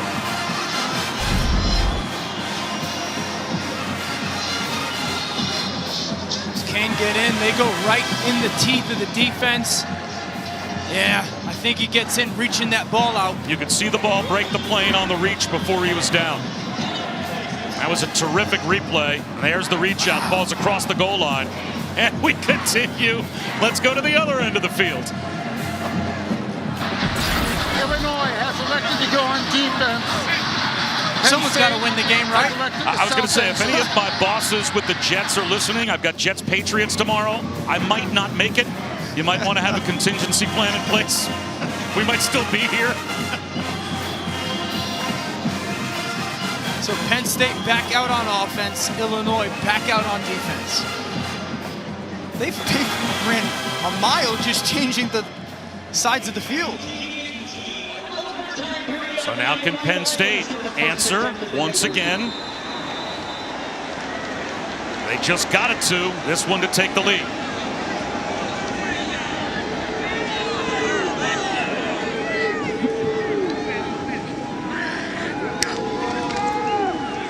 Clifford to try and throw.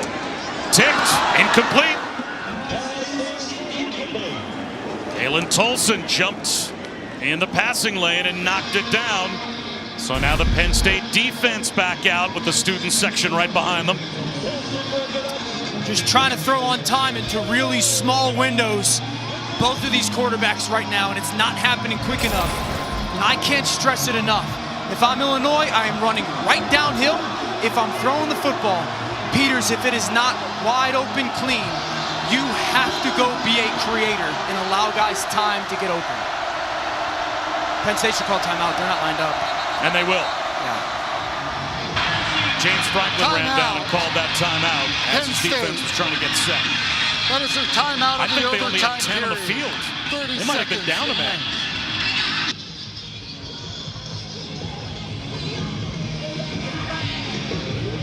If you were going to run straight downhill, Josh McCray would be in the game. 1,000%. And they had Jakari Norwood out there at tailback, so you'd think they should run straight downhill, but they had a personnel package on the field that said this is going to be Brandon Peters throwing the ball. And even if I'm throwing the football, I would have McCray on the field, because you want Penn State to still think run is an option. You know, if I present McCray as my back, you at least have to respect that a little bit. You've seen him all game. So after the Penn State timeout, we are in the 9th overtime. This to win it for Illinois. Brandon Peters at quarterback. Rolls out into the end zone. It is caught. Casey Washington's got it.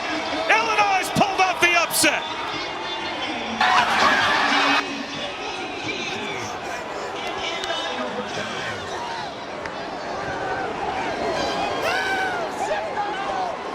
It took 9 overtimes. Conversion is confirmed. And Casey Washington catches the game winner from Brandon Peters. And Illinois has pulled off the road upset. I'm exhausted. Are you? That's so much fun. I know that's heartbreaking for Penn State, but you gotta credit this Illinois football team. Look at the joy. Look at the joy between their players and coach. Watch Washington at the top. Talked about it. Quarterback, if it's not there, number one early on, wait. Let guys create. Look at Washington throw his hand up. He's looking for the tailback in the corner out. It's not there. Peters, just wait a second. Find Washington backside number 3 into a spot where the defense is not. This is a great job by Washington. Throw that hand up. Talk to your quarterback. He gets lost. That's what happens when you wait just a second more. As a quarterback, just a little bit of patience. Credit Brandon Peters to come off the bench in this moment and to have that play. It's one of the great things about team sports.